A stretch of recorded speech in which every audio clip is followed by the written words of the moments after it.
আসসালামু আলাইকুম ওয়া রাহমাতুল্লাহি ওয়া বারাকাতুহু।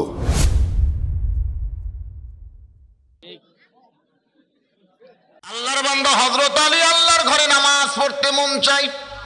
দেহ আছে ঘোড়ার উপরে কিন্তু মনটা গেছে মসজিদে। জোরে কোন দেহ কোন জায়গায়? ঘোড়ার উপরে হযরত আলীর দেহ আছে ঘোড়ার উপরে, কিন্তু মনটা গেছে মসজিদের ভিতরে। ঘোড়া রাইকা আল্লাহর ঘর মসজিদে যাবার চাই, কিন্তু ঘোড়া বাঁধার মতন কোনো গাছও নাই, কোনো খুঁটিও নাই। খুব মনোযোগ দিয়ে শুনতে হবে।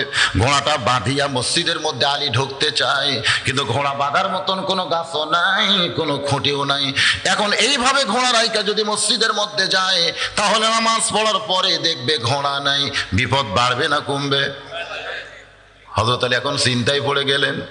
মন গেছে মসজিদে, দেহ আছে ঘোড়ার উপরে।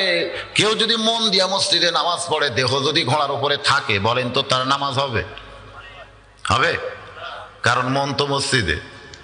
হযরত আলী চিন্তায় পড়ে গেলেন, এই ঘোড়া রাইকা যদি মসজিদের মধ্যে যাই আর যদি নামাজ পড়ে দেখি ঘোড়া নাই, তাহলে বিপদ বাড়বে না কমবে? আল্লাহ কোরআন শরীফের মধ্যে বলেছেন, ইন্নামা আমওয়ালুকুম ওয়া আওলাদুকুম ফিতনা। সম্পদ আর সন্তান হলো বিপদের কারণ। এ ঘোষণা কার? সম্পদ আর সন্তান কিসের কারণ? আজকে যেইগুলো সন্তান রাস্তায় ঘুরতেছে, কোরআনের মাহফিল আসতেছে না, এই সন্তানগুলো হাসরের ময়দানে ওই বাবার জন্য চরম বিপদের কারণ হবে। জোরে কোন ঠিক কি না? খালি সন্তান জন্মাইলে হবে না, ওদেরকে মানুষ করার দায়িত্ব বাপ মার উপর আছে না নাই? জন্ম দিয়েই খালাস নাকি? আমাদের এলাকায় আগে আমি দেখছি ওই কতগুলো বকরি ওই মর্দা বকরি, পুরুষ বকরি, ওই গাড়ির সামনে দিয়ে সাইডে দেয় ধর্মের নামে। আর কোনো ঘর বাড়ি নাই, ওই খালি ভোগরা পাটা হয়ে সারাদিন ঘুরে বেড়ায়। আপনাদের এলাকাতে এরকম আছে? তো যারা এতে ঘুরতেছে কি মনে করতেছেন? যারা এখানে বাবা আছেন আজকে মনে করতেছেন আপনার কিছু হয় না, ছেলে মাঝে মধ্যে আব্বা আব্বা কয়ে ডাকে, কিন্তু একদিন ঠেলা হবে। ইন্নামা আমওয়ালুকুম ওয়া আওলাদুকুম ফিতনা। আল্লাহ কোরআনে বলেছেন সম্পদ আর সন্তান হলো বিপদের কারণ। জোরে কোন কিসের কারণ? ঘোড়া একটা সম্পদ। এই জন্য হযরত আলী চিন্তায় পড়ে গেলেন, আজকে যদি আমার ঘোড়া না থাকতো তাহলে আল্লাহর ঘরে ঢুকে আমি নামাজ পড়তে পারতাম। এখন ঘোড়াটা রাখবো কোথায়? বাঁধার মতন খুঁটিও নাই, গাছও নাই। এমন সময় হযরত আলী দেখতেছেন রাস্তা দিয়ে আল্লাহর একজন বান্দা আসতেছে। মনে বড় খুশি হয়েছে, এই বান্দা যখন আমার কাছে আসবে ওর হাতে ঘোড়াটা দিয়া আমি আল্লাহর ঘরে ঢুকে 2 রাকাত নামাজ পড়তে চাই। মনে মনে বড় খুশি। আল্লাহর নবী বলেছেন, কোন অচেনা মানুষকে যদি আপন করতে চাও তাহলে কথাবার্তা বলার আগে তুমি তারে সালাম দাও। আসসালামু ক্বাবলাল কালাম। কথাবার্তা বলার আগেই দিতে হবে সালাম। সালাম দেওয়ার একটা নিয়ম আছে না নাই? সালাম দেওয়ার নিয়ম আছে, কিন্তু বাংলার অনেক মুসলমান সালাম দেওয়ার নিয়ম জানে না। মাহফিলে আসার পরে অনেক বক্তাও ভুল করে। মাননীয় সভাপতি সাহেব, মাননীয় শ্রোতা মণ্ডলী, পর্দার অন্তরের মা বোনেরা, আপনাদেরকে লক্ষ্য করে আমি ভক্তিপূর্ণ সালাম দিচ্ছি, আসসালামু আলাইকুম। ওই সালাম দেওয়ার আগেই বাতিল হয়েছে। কারণ মাননীয় সভাপতি বলেন আর প্রধানমন্ত্রী বলেন আর যাই বলেন না কেন, এটা সালামের পরে বলা লাগবে। আগে সালাম তারপরে কালাম। সালামের আগে কোনো কথা বলা যাবে? এটা নবীর সুন্নত। জোরে কোন কার সুন্নত? এই জন্য আগে কি? যদি কেউ বলে চাচা আসসালামু আলাইকুম, সালাম হবে? কেউ যদি বলে হুজুর আসসালামু আলাইকুম, তাহলেও সালাম হবে না। আগে সালাম তারপরে হুজুর, আগে সালাম তারপরে চাচা।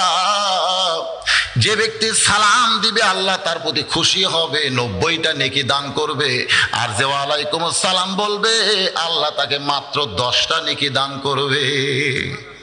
আপনারা দেওয়ার তালে না নেওয়ার তালে? জোরে কন। খালি নেওয়ার তালে। আমার একটা মোশন নাই, আমি সালাম দিব কেন? জনগণই আমার সালাম দিবে। আমি হুজুর মানুষ ওয়াজ করে খায়, আমার কত সম্মান, আমি সালাম দিব কেন? বাগান ইমাম গাজ্জালী রহমতুল্লাহ আলাইহি বলেন, কেউ যদি সবসময় সালাম দেওয়ার চেষ্টা করে, সালাম দিতে দিতে ওর অন্তরে কোনো অহংকার থাকবে না, ও আল্লাহর ওলি হয়ে দুনিয়া ছাড়বে। আর কেউ যদি সবসময় সালাম নেওয়ার চিন্তা করে, এক সময় ওর অন্তরটা অহংকারে পরিপূর্ণ হবে, আর অহংকারের হাসর শয়তানের সঙ্গে হবে। এখন আপনারা কোন দেওয়ার তালে না নেওয়ার তালে? হযরত আলী সালাম দিবেন, সালাম দিয়ে লোকটাকে আপন করে তার হাতে ঘোড়াটা দিয়ে আল্লাহর ঘরে ঢুকে 2 রাকাত নামাজ পড়বেন। লোকটা যখন সীমানার মধ্যে আসে, সঙ্গে সঙ্গে হযরত আলী সালাম দেয়, আসসালামু আলাইকুম ইয়া আব্দুল্লাহ। লোকটা বলতেছে ওয়ালাইকুম আসসালাম, আপনি কে হুজুর? হযরত আলী বলতেছে ভাইজান মেহেরবানি করে আমার ঘোড়াটা যদি একটু সময়ের জন্য ধরেন ভাই, আমি আল্লাহর ঘরে ঢুকে 2 রাকাত নামাজ পড়তে চাই। লোকটা বলে হুজুর আপনি 2 রাকাত কেন, আপনি 200 রাকাত পড়েন, আমার কোনো আপত্তি নাই, আপনি নামাজ পড়তেই থাকবেন, আমি ঘোড়া ধরেই থাকবো। হযরত আলী চমকে গেলেন। আপনারা তো সুবহানাল্লাহ কইলেন, কিন্তু হযরত আলী চমকে গেলেন। অতি ভক্তি, জোরে কান অতি ভক্তি। যখন হযরত আলী সালাম দেয় আসসালামু আলাইকুম ইয়া আব্দুল্লাহ, লোকটা কিন্তু বলেছে ওয়ালাইকুম আসসালাম, আপনি কে হুজুর? যেই লোকটা হযরত আলীরে চেনেই না, সেই লোকটা যদি বলে আপনি 2 রাকাত কেন, 200 রাকাত পড়েন, আপনি নামাজ পড়তেই থাকবেন, আমি ঘোড়া ধরেই থাকবো। অতি ভক্তি, জোরে কর।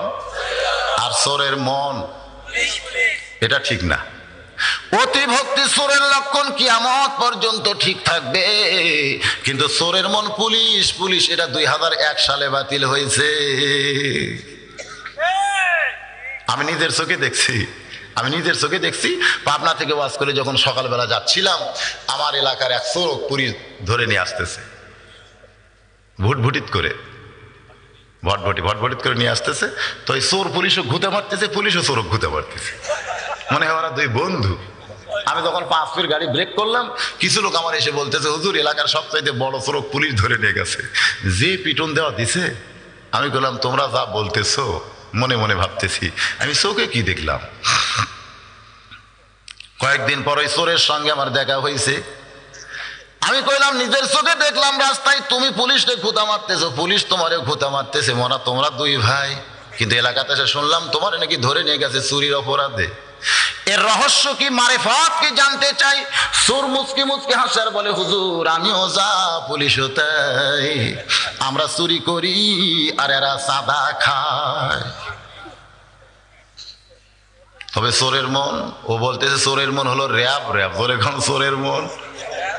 তাই বলে সব পুলিশ নয়, আজও বাংলাদেশে এমনও পুলিশ আছে যারা নিজের জীবনকে বাজি রেখে চোর ডাকাতকে ধরতেছে, ধরে কোন ঠিক কিনা? তবে 2-1টা পুলিশের জন্য পুলিশ জাতের বদনাম হয়। রে আল্লাহর বান্দারা, হযরত আলী যার হাতে ঘোড়া দিয়ে মসজিদের মধ্যে ঢুকতেছেন, এই লোকটা হলো ঘোড়া চোর, ধরে কোন কি চোর?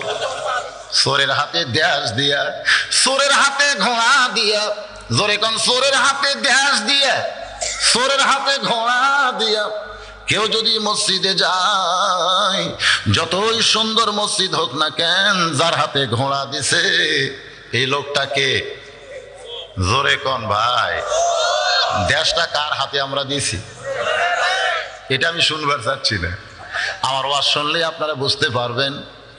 কারণ মাথায় যদি চুলকানি হয়, পায়ের পাতায় চুলকানি ওষুধ মালিশ করলে কোনোদিন চুলকানি ভালো হবে না, কারণ যেখানে রোগ সেইখানে ওষুধ মালিশ করা লাগবে, ধরে কোন ঠিক কিনা?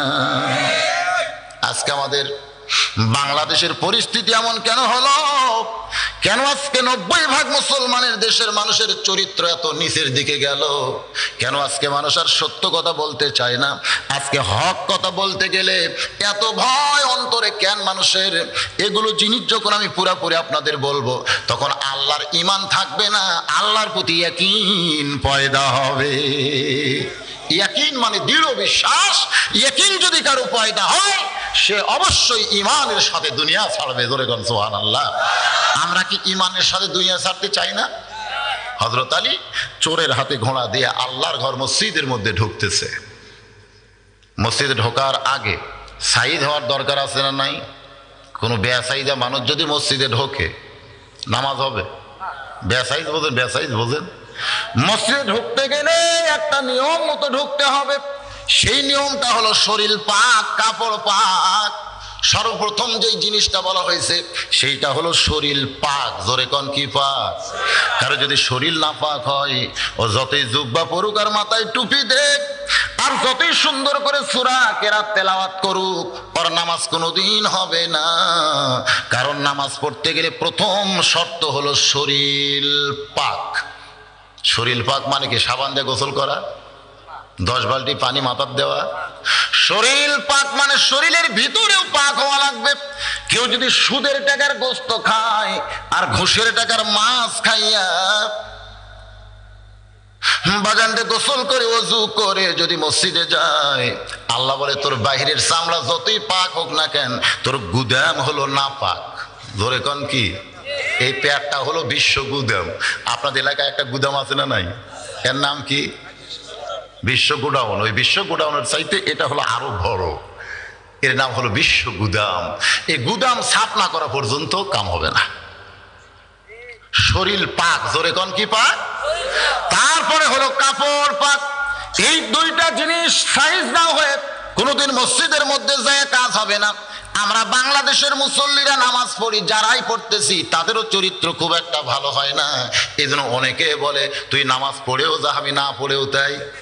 আমার পাশের এক দোকানদার, পানের দোকানদার, আমি যখন মসজিদ থেকে বের হলাম, দোকানদার আমারে ডাক দেয়, বলে হুজুর আপনাকে একটা মারিফত দেখাবার চাই। মারফত কি দেখা যায়? বলে হুজুর আসেন খাতায়। ওরা খাতায় দেখি 400 টাকা, 500 টাকা, 600 টাকা বাকি করছে পান খাইয়া। এরা সবাই 1 নম্বর কাতারের মুসল্লি, যারা সামনে কাতারে নামাজ পড়ে। এই মুসল্লিরাই পান খাইয়া 400-500 টাকা বাকি করছে। দোকানদার বলতে হুজুর টাকা চাইলেই দোকান তুলে দিবার চায়। এখন আপনার পিছনে সামনে কাতারে নামাজ পড়ে, এখন আপনি বলেন এরা কেমন মানুষ? আল্লাহ কয় নামাজের জোরে ফায়েসা কাট যাবে দূরে, পাক কোরআনের ওই আছে ঘোষণা। এখন আকাম কুকাম নামাজ রোজা একসাথে বান্দিয়া বোঝা, জাহান্নামে দিয়াছ রওয়ানা। আজও কেন আসল নামাজ ধরতে পারলা না? নামাজ খালি পড়লে হবে না, নামাজটা ধরা লাগবে। ধরে কোন কি করা লাগবে? আমার আল্লাহ কোরআন শরীফের মধ্যে বলেছেন, ইন্নাস সালাতা তানহানিল ফাহশাই ওয়াল মুনকার। একমাত্র নামাজই পারে মানুষকে যাবতীয় খারাপি থেকে বাঁচায়া দিতে। যারা নামাজ পড়তেছি তাদের চরিত্রটা যদি ভালো হতো, বেনামাজে আস্তে আস্তে কিন্তু নামাজে আসতো। জোরে কোন ঠিক কি না? কিন্তু যারা নামাজ পড়তেছি তাদের চরিত্র খুব একটা ভালো না, যার কারণে বাংলাদেশের অনেকে নামাজ পড়বার চায় না। রে আল্লাহর বান্দা, যারা নামাজ পড়েন তাদের বিরুদ্ধে বলতেছি না, আমরা সুন্দর করে শুদ্ধ করে নামাজ পড়বো। জোরে কোন ঠিক কি না? হযরত আলী আল্লাহর ঘর মসজিদের মধ্যে ঢুকতেছে ডান পায়ে। জোরে কোন কোন পায়ে? শুধু ডান পায়ে ঢুকতেছে না, জবান খুলে একটা দোয়া পড়তেছে, আল্লাহুম্মা আফতাহলি আবওয়াবা রাহমাতিক। ইমাম গাজ্জালী রাহমাতুল্লাহ আলাইহি বলেন, এই দোয়া পড়ে ডান পায়ে কেউ যদি মসজিদের মধ্যে ঢুকে যায়, সে শুধু মসজিদের মধ্যে ঢুকলো না, ও যেন আল্লাহ রহমতের কোলে জায়গা পাইল। আল্লাহর রহমতের কোল বোঝেন? সুবহানাল্লাহ তো ঠিকই কইলাম ভাই, আমরা সুবহানাল্লাহ কর হাতের। কারণ সুবহানাল্লাহ বলতে গেলে কোনো মাদ্রাসায় ভর্তি হওয়া লাগে? সুবহানাল্লাহ শিখতে কোনো হুজুর ধরা লাগে? সবাই সুবহানাল্লাহ সুবহানাল্লাহ সবাই বলি। সুবহানাল্লাহ খুব বলি আমরা, বাংলাদেশের মুসলমান সুবহানাল্লাহ 1 নম্বর। সুবহানাল্লাহ ঠিকই কইছেন, বলবেন আপনারা। যতবার সুবহানাল্লাহ বলবেন ততবার জান্নাতে আল্লাহ একটা গাছ লাগাই দিবে। সেই গাছের মালিক কে? আল্লাহ। কেন? যিনি সুবহানাল্লাহ বলবেন তিনি গাছটার মালিক হবেন। যতবার সুবহানাল্লাহ বলবেন ততগুলো গাছ আমার আল্লাহ লাগাই দিবে। এত বড় বড় গাছ আল্লাহ লাগাইবে, যে গাছের ছায়া অতিক্রম করতে তেজস্বী ঘোড়ার লাগবে 500 বছর। হাসরের ময়দানে এই সুবহানাল্লাহ বলা বান্দাকে আমার আল্লাহ যখন জাহান্নামের দিকে দিয়া দিবে, নেকি আর পাপ ওজন করে, নেকির চাইতে পাপ বেশি, এখন আল্লাহ জাহান্নামের ফতুয়া দিছে, রায় দিছে, তখন সুবহানাল্লাহ গাছগুলো হাউমাউ হাউমাউ করে কাঁদতেছে। আল্লাহ ডাকতে বলে, রে গাছ এমন করে কেন কাঁদতেছিস? গাছগুলো বলবে, আল্লাহ আমাদের মালিকগুলো জাহান্নামে যায়, আমরা কার আশায় জান্নাতে দাঁড়িয়ে থাকি? আল্লাহ বলবে, গাছরে তাহলে তোমরা কি চাও? গাছগুলো বলবে, মালিক যাবে যেখানে আমরাও যাব সেখানে। আল্লাহ বলবেন, গাছরে তোদের মালিক জাহান্নামে যায়, আমি আল্লাহ তোদেরকে জাহান্নামে পুরাবার পারবো না। গাছগুলো বলবে, আল্লাহ এটাই যদি তোমার চাওয়া হয় হয়, তাহলে এই মালিকগুলো তো আমাদের দিকে ফিরে দিলেই লেটা চুকে যায়। আল্লাহ বলবেন গাছ রে, তোদের ওসিলায় ওই সকল জাহান্নামী বান্দাকে আবার জান্নাতি ঘোষণা করে দিলাম। তাহলে সুবহানাল্লাহ বলা লাভ আছে না নাই? সবাই বলতেও পারবে না। তিনটা তাসবিহ একমাত্র ঈমানদার ছাড়া কেউ বলতে পারবে না। একটা হলো সুবহানাল্লাহ, একটা হলো আলহামদুলিল্লাহ, আর একটা হলো আল্লাহু আকবার। একমাত্র ঈমানদার যারা, তারা জবান খুলে বলবেই বলবে, সে যত গুনাহগার হোক, কিন্তু সুবহানাল্লাহ আলহামদুলিল্লাহ আল্লাহু আকবার বলবেই। কিন্তু যাদের ঈমান নাই, এদের এই জায়গাত একটা নফস এমন ভাবে আলাদা ভারী করে দিবে, যারা মুখ খুলবে না। হযরত আলী আল্লাহর ঘরের মধ্যে ঢুকেই নিয়ত করছেন, চোরের হাতে ঘোড়া দিয়ে আল্লাহর ঘরের মধ্যে ঢুকি হযরত আলী নিয়ত করছেন। কিসের নিয়ত? জোরে কন, আরো জোরে কন। আমরা মসজিদের মধ্যে ঢুকি তো নামাজ পড়ার জন্যই, এই জন্যই আপনারা বলতেছেন হযরত আলী মসজিদের মধ্যে ঢুকি নামাজের নিয়ত করলেন। কিন্তু আল্লাহ কোরআন শরীফের মধ্যে বলেছেন, কদ আফলাহা মান তাযাক্কা ওয়া যাকারা ইসমা রাব্বিহি ফাসাল্লা। মুসল্লি হওয়ার আগে তোমাকে তিনটা কাজ করা লাগবে। জোরে কোন, কয়টা? আমার আল্লাহ বলছেন, সফলতা যদি অর্জন করতে চাও, তাহলে তোমার অন্তরের দিকে তুমি একবার তাকায় দেখো, নামাজ পড়ার পজিশনে তুমি আছো কিনা। 2 নম্বর হলো আল্লাহর জিকির করতে হবে, তারপরে তুমি মুসল্লি হও। আগে হলে চলবে না, কারণ সাইকেলের পেডেল মারতে মারতে মারতে মারতে কেউ যদি পেডেল বন্ধ করে দেয়, আপনারা বলেন সাইকেল যায় কি যায় না? কেন যায়? আগে পেডেল মারার কারণে সাইকেলের মধ্যে এমন একটা গতি তৈরি হয়েছে, আপনি পেডেল বন্ধ করলেও সাইকেল অনেক দূর যাবে। দুনিয়ার মহব্বতের কাজ করতে করতে করতে করতে তার অন্তরে এমন একটা দুনিয়ার মহব্বত ঢুকে গেছে, ওই মসজিদের মধ্যে যে দুনিয়া যদি না বের করে নামাজের নিয়ত করে, এই দুনিয়ার মহব্বত থাকতে থাকতেই তার নামাজটাও শেষ হয়ে যাবে। এই জন্য তো আযান আগে দেওয়া হয়। আযান আগে দেওয়ার কারণ কি? হ্যাঁ, আযান আগে দেওয়ার কারণ মানে আপনাকে ওযু করার জন্য, এটা করার জন্য, সেটা করার জন্য, গল্প মারার জন্য সময় দিছে। এত সময় দিছে কি জন্য? 15-20 মিনিট, আধ ঘন্টা। কারণ আযান হওয়ার সঙ্গে সঙ্গে ইযা নুদিয়া লিস-সালাতি মিন ইয়াউমিল জুমআহ ফাসআউ ইলা যিকরিল্লাহ, জুমআ থেকে যখন আযান দেওয়া হবে, মুয়াজ্জিন যখন আযান দিবে, তখন ফাসআউ, সৈনিকের মতন জোরে জোরে তোমরা মসজিদের মধ্যে আসো। আসার পরে তোমার অন্তরকে আগে তাজকিয়া করো, তোমার অন্তরকে আগে পবিত্র করো, তারপরে আল্লাহর কিছুক্ষণ জিকির করো, আল্লাহকে স্মরণ করো, তারপরে ফাসল্লা, তারপরে তুমি মুসল্লি হও। দেখবেন বাজারের মধ্যে কোনো মসজিদ যদি হয়, দোকানদারা কিন্তু ঘড়ি দেখে, আযান দেওয়ার পরে ঘড়ি দেখে, কয়টার সময় জামাতে, কয় 4:15 আসর হবে, কয় এখনো 10 মিনিট আছে। খালি ঘড়ি দেখতেছে আর দোকানদারি করতেছে। যেই মাত্র দেখছে আর 2 মিনিট আছে, তাড়াতাড়ি তালা তুলা লাগিয়া মসজিদের মধ্যে আইসা শেষ কাতারে, ফার্স্ট কাতার পাবে ওরা, জীবনেও না, শেষ কাতারে আল্লাহু আকবার। যে নিয়ত করছে, মন বলতেছে তাড়াতাড়ি তো তালা লাগাইলি, ছোড়ানি। কারণ মুখ বন্ধ, আল্লাহু আকবার করার পরে মুখ বন্ধ, কিন্তু মন তো আর বন্ধ নাই। মনের মুখ গল্প করতেছে, কে রে পাগলা, তাড়াতাড়ি তো তালা লাগাইলি, ছোড়ানি। এই পকেটে দেখতেছে না, আচ্ছা, মুখের কথা বন্ধ হয়েছে কিন্তু মনের কথা বন্ধ হয় নাই। এই মনের কথা বন্ধ করার জন্য আযান হওয়ার সঙ্গে সঙ্গে মসজিদ আসতে হবে। আপনার মনের কথা বন্ধ হবে, মুখের কথা বন্ধ হবে, ওই নামাজটা মিরাজ হয়ে আল্লাহর কাছে আপনাকে পৌঁছায়া দিবে। হযরত আলী মসজিদের মধ্যে ঢুকে নিয়ত করলেন। আপনারা ভাবতেছেন নামাজের নিয়ত। হযরত আলী মসজিদের মধ্যে ঢুকি নিয়ত করলেন, আল্লাহ, যে ভাইটা আমার ঘোড়া ধরে আমাকে 2 রাকাত নামাজ পড়ার সুযোগ করে দিল, নামাজ শেষ করে তাকে 2টা দিরহাম হাদিয়া দিব। সুবহানাল্লাহ বলে। লোকটা হলো কি চোর? চুরি কি করছে? তাই করেনি তো। যত মানুষ খারাপ হোক না কেন, যতক্ষণ খারাপই না করবে ততক্ষণ পর্যন্ত তার কোনো শাস্তি দেওয়া যাবে না। হযরত আলীকে কে হত্যা করবে, এটা হযরত আলী 11 বছর জানতে পেরেছিলেন। সুবহানাল্লাহ বলেন। হযরত আলীকে কে হত্যা করবে, কার হাতে আল্লাহর বান্দা আলী শহীদ হবে, এটা 11 বছর আগে হযরত আলী জানতে পেরেছিলেন। বারবার বহু সাহাবী বলেছিল, আলী ভাই ওই ব্যক্তি তো আপনাকে হত্যা করবে, আপনি আগে ওকে হত্যা করেন, তাহলে ওর হাতের হত্যা হওয়া লাগবে না। হযরত আলী চোখের পানি বের করে বলে, বান্দারা আরে শোনে নাও, যতক্ষণ পর্যন্ত আমাকে হত্যা করে নাই ততক্ষণ পর্যন্ত আমি হত্যার শাস্তি তারে কেমনে দে। তুই আময়া মানুষ না হযরত আলী, যার ওয়াজ শুনলে ইয়াকিন পয়দা হবে। জোরে কর সুবহানাল্লাহ। হযরত আলী মসজিদের মধ্যে ঢুকে নিয়ত করলেন যে ভাইটা আমার ঘোড়া ধরে আমাকে 2 রাকাত নামাজ পড়ার সুযোগ করে দিল, নামাজ শেষ করে তাকে 2টা দিরহাম হাদিয়া দিব। কয় দিরহাম? সেই যুগের 2 দিরহাম, বর্তমানের 2 টাকা না। শায়েস্তা খান আমলে 1 টাকায় কয় মন চাউল পাওয়া যাইতো? শায়েস্তা খানের আমলে 8 মন। দেখেন এই ইতিহাসগুলো আপনারা ভুলে যান কেন?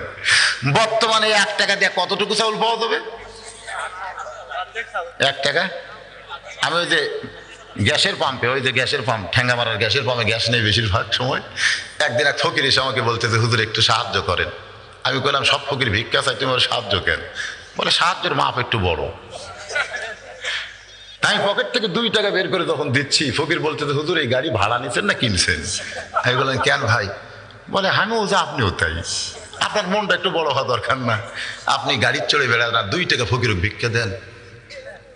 আমি পকেট থেকে 10 টাকা বের করলাম, ফকির বলতেছে, আপনাকে সালাম, দরকার। আমি কইলাম, কত দেওয়া লাগবে? ফকির বলতেছে, 50 টাকার নিচে দিলে কি আর হয়? মনে মনে চিন্তা করলাম, বক্তার যেমন ডিমান্ড আছে ফকিরেরও তেমন ডিমান্ড আছে। বর্তমান ফকিরেরা 1 টাকাও ভিক্ষার নিবার চায় না। জোরে কোন কথা ঠিক কিনা? আর শায়েস্তা খানের আমলে 1 টাকায় 8 মণ চাউল পাওয়া যাইতো। তার চাইতে আগের আমল হলো হযরত আলীর আমল। সেই আমলে তিনি নিয়ত করেছেন যে ভাইটা আমার ঘোড়া ধরে আমাকে 2 রাকাত নামাজ পড়ার সুযোগ করে দিল, নামাজ শেষ করে তাকে 2টা দিরহাম হাদিয়া দিব। এই কথার দ্বারা বোঝা গেল, ভালো কাজে যারা সহযোগিতা করবে তাদের হাদিয়া বেশি কম? আরো জোরে কোন? ইসলাম কিন্তু ভালো কাজে যারা সহযোগিতা করবে তাদের হাদিয়া বেশি দিবে। আগডম বাগডম ঘোড়াডম সাজে ঢাকঢোল লোক ঝাঁঝর বাজে, এই মিথ্যা শিক্ষা যারা শিখাবে তাদের বেতন হবে 500 টাকা। আর জালিকাল কিতাবুল লা রাইবা ফি হুদাল লিল মুত্তাকিন, এই সত্য কোরআন যারা শিক্ষা দিবে, ইসলামের আইন থাকলে তাদের বেতন হতো 60,000 টাকা। কিন্তু ইসলাম নাই বাংলাদেশে, খালি মুসলমান আছে। এই জন্য তো আমি দাসুরিয়ার এক চা স্টলে যখন চা খাচ্ছি, এক লোক সাইড থেকে বলতেছে, ইসলামও নাই শান্তিও নাই, ইসলামও নাই শান্তিও নাই। আমি বললাম, তুমি ঠিকই বলছো ভাই, ইসলামও যদি না থাকে শান্তিও যদি না থাকে, তুমি ঠিক হয়েছে, ইসলাম না থাকলে শান্তি থাকবে না। বলে, হুজুর আমি যেটা বলতেছি আপনি সেটা বুঝতে পারতেছেন না। আমাকে মুসলমানের বেটা ইসলাম, হিন্দুর মেয়ে শান্তি নেও দেওয়া হয়েছে। সকালে সবাই খুঁজতেছে, ইসলামও নাই শান্তিও নাই। আমি বললাম, তোমার কথাও ঠিক আছে, আমার ধারণাও ঠিক আছে। ধরে কোন ঠিক কিনা? তোমার কথাও ঠিক, মুসলমানের সন্তান ইসলাম, হিন্দুর মেয়ে শান্তি কিনে গেছে, এটাও ঠিক আছে, কিন্তু আমি যেটা ভাবতেছি এটাও ঠিক। ইসলাম যদি না থাকে সেখানে শান্তি থাকবে? আমাদের বাংলাদেশে ইসলাম আছে, এই জন্য বাংলাদেশের শান্তি নাই। যতই শান্তির জন্য চর্চা করা হোক, 1 ইঞ্চি জায়গার উপরে শান্তি প্রতিষ্ঠা হবে না যতক্ষণ পর্যন্ত ইসলাম প্রতিষ্ঠা না হবে। জোরে কোন কথা ঠিক কিনা? যারা কোরআনের মাহফিলে বসেছেন ভাই, একটু মনোযোগ দিয়ে শোনেন, ইয়াকিন পয়দা হবে। হযরত আলী নিয়ত করেছেন, কারণ ভালো কাজে সহযোগিতা করবে তার হাদিয়া বেশি না কম? একই লোকের একটা সন্তান, খুব মহব্বতের ছেলে, ইংরেজি মাস্টার পড়ায়, মাস গেলে 1,500 টাকা প্রাইভেটের বেতন দেয়, বাংলার মাস্টারকে 1000 টাকা দেয়, তারপরে অঙ্ক যে পড়ায় তাকে মাসে 1200 টাকা দেয়। ওই একই ছেলেকে মসজিদের ইমাম 3 মাস হলে কোরআন পড়ায়, একটা বারও খেয়াল নাই। ইংরেজির মাস্টারকে 1500 টাকা দেয় মাসে, বাংলা দেয় 1000, অঙ্ক দেয় 1200। কিন্তু আল্লাহর কোরআন 3 মাস হলে ছেলেটাকে পড়াইতেছে, একটা বারও হুজুরের দিকে খেয়াল নাই। 3 মাস পরে যখন ছেলে কইছে, আব্বু এখন আমি নিজে নিজেই কোরআন পড়বার পারি, তখন দেখতেছে হুজুরকে তো বিদায় করা দরকার। 3 মাস পরে হুজুরের দরবারে এসে সালাম দেয়, আসসালামু আলাইকুম হুজুর, আপনি কত কষ্ট করে আমার ছেলেকে কোরআন শরীফ পড়াইছেন হুজুর, আপনি কত কষ্ট করে ছেলেটাকে কোরআন পড়াইছেন হুজুর, তবে আমি শুনেছি আল্লাহর কোরআন শিক্ষা দিয়া হাদিয়া নেওয়া জায়েজ নাই। হুজুর মনে মনে চিন্তা করে, আল্লাহ রে, এই হুজুর মারার ফতুয়া এরে কে শিখাইলো? এটা হলো হুজুর মারা ফতুয়া। ধরে কোন কি মারা ফতুয়া? ইংরেজি মাস্টারকে মাস গেলে 1,500 টাকা বেতন দেয়, ওখানে কোনো ফতুয়া নাই। অঙ্কের মাস্টারকে মাস গেলে 1200 টাকা বেতন দেয়, ওখানে ফতুয়া নাই। বাংলার স্যারকে 1000 টাকা দেয়, ওখানে ফতুয়া নাই। কিন্তু শুনেছি আল্লাহর কোরআন যারা শিক্ষা দেয় তাদের হাদিয়া নেওয়া জায়েজ নাই। ইমাম মনে মনে কাঁদতেছে, আল্লাহ, কোন দেশে আমি জন্ম নিলাম যেই দেশে হুজুর মারার ফতোয়া আছে কিন্তু অন্য কিছু মারার ফতোয়া নাই? এই দেশের নাম হলো বাংলাদেশ। জোরে কোন কি দেশ? যত ফতোয়া সব কার উপর? হুজুরের উপর। মাটির বাড়িতে ইমাম থাকে, মোবাইলে নেটওয়ার্ক পায় না। মোবাইলে কি পায় না? নেটওয়ার্ক পায় না। মাটির বাড়িতে ইমাম থাকে, ইমাম চিন্তা করে 4,000 টাকাতে মোবাইল কিনলাম, যতক্ষণ বাইরে থাকি ততক্ষণ নেটওয়ার্ক পায়, কিন্তু ঘরের মধ্যে গেলেই তো নেটওয়ার্ক আর পায় না। একজন বলে, হুজুর নেটওয়ার্ক যদি ঘরের মধ্যে পাওয়ার চান তাহলে 340 টাকা দিয়ে একটা অ্যান্টেনা কিনেন। সেদিন থেকে ইমাম সপ্তপদী মার্কেট থেকে মোবাইল অ্যান্টেনা কিনে বাঁশের মাথায় যখন লাগায় দিয়ে ওই তারটা দিয়ে যখন মোবাইলের পিছনে ঢুকায় দেয় তখন থেকে মোবাইল নেটওয়ার্ক পায়। ইমাম ঘরের মধ্যে থেকে হ্যালো সালাম দেয়। কিন্তু এক তেলতেলা গোয়েন্দার রাস্তা দিয়ে যাওয়ার সময় দেখতেছে বাঁশের মাথায় অ্যান্টেনা। হুজুর তাহলে টিভিও কিনছে? বাঁশের মাথায় কি? আচ্ছা, মোবাইল অ্যান্টেনা না টিভির অ্যান্টেনা, এটা বোঝার দরকার আছে না নাই? ওই না বুঝি গ্রামের মধ্যে বলতে যে কিয়ামত হবে, কিয়ামত হবে, কিয়ামত হবে। সবাই বলতে যে কিয়ামত কেন হবে?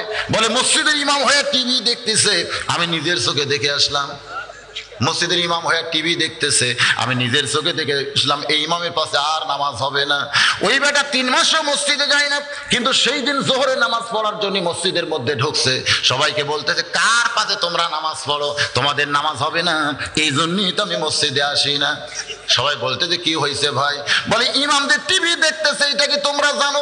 আমি নিজের চোখে দেখে আসলাম, তোমরা যার পাশে নামাজ পড়ো সেই হুজুর টিভি দেখতেছে।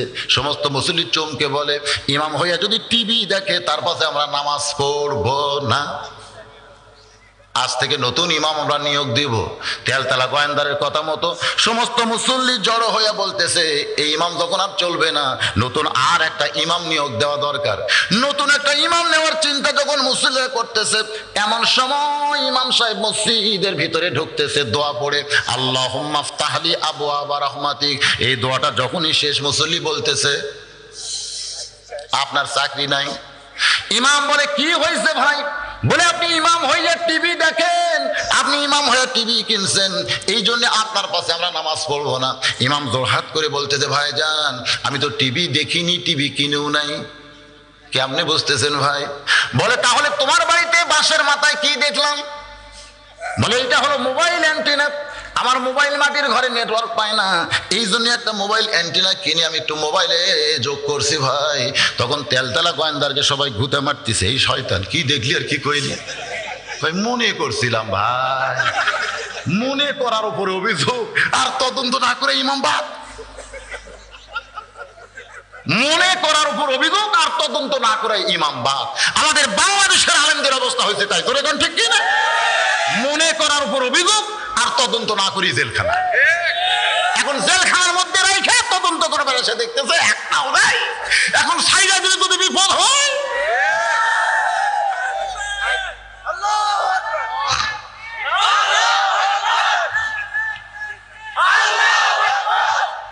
এটা তকবীরের সাইজ না, মরদের তকবীর হবে। পুরুষ মানুষ তকবীর দিতে, মেয়ে মানুষের লাগাল পর্দা নাই, যা আসতে কবে। লিল্লাহে তাকবীর, লিল্লাহে তাকবীর, আল কোরআনের আলো। কি কইলে? আপনারা ঘরে ঘরে কইছেন।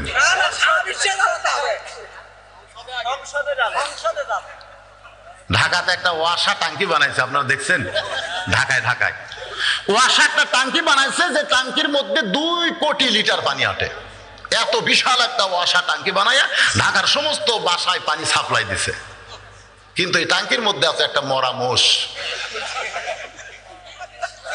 ওই মোষটা আস্তে আস্তে ফুলতেছে, ওই মোষটা আস্তে আস্তে পচতেছে, ওই মোষটা আস্তে আস্তে গলে গলে পানির মধ্যে মিশ্রণ হয়।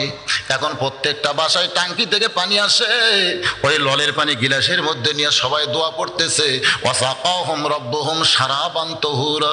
তুমি যতই দোয়া পড়ো আর বিসমিল্লাহ পড়ো, তুমি পানি কোনোদিন পাক পাবে না। ওই তোমার বাসার পানি যদি পাক পাবার চাও তাহলে টাঙ্কি সাফ করা লাগবে, জোরে কোন ঠিক কিনা?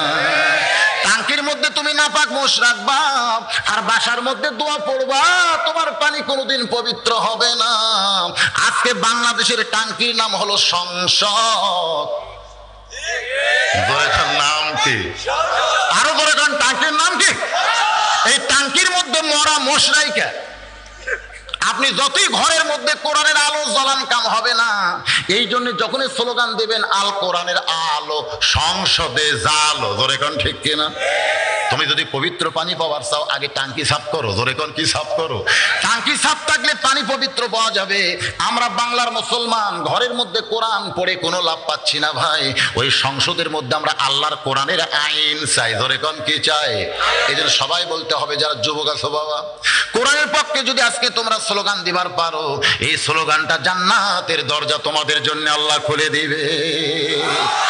আল কোরআনের আলো, আল হাদিসের আলো। মাশাআল্লাহ, আমার সামনে যে পুরুষ মানুষ বসে আছে এ ব্যাপারে আমার কোনো সন্দেহ নাই। এবার চলে আসি মূল আলোচনায়।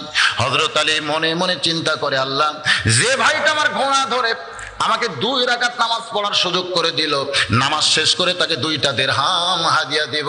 এই হাদিয়া দেওয়ার নিয়ত করে হযরত আলী 2 রাকাত নামাজের নিয়ত করলেন। ধরে কোন কয় রাকাত?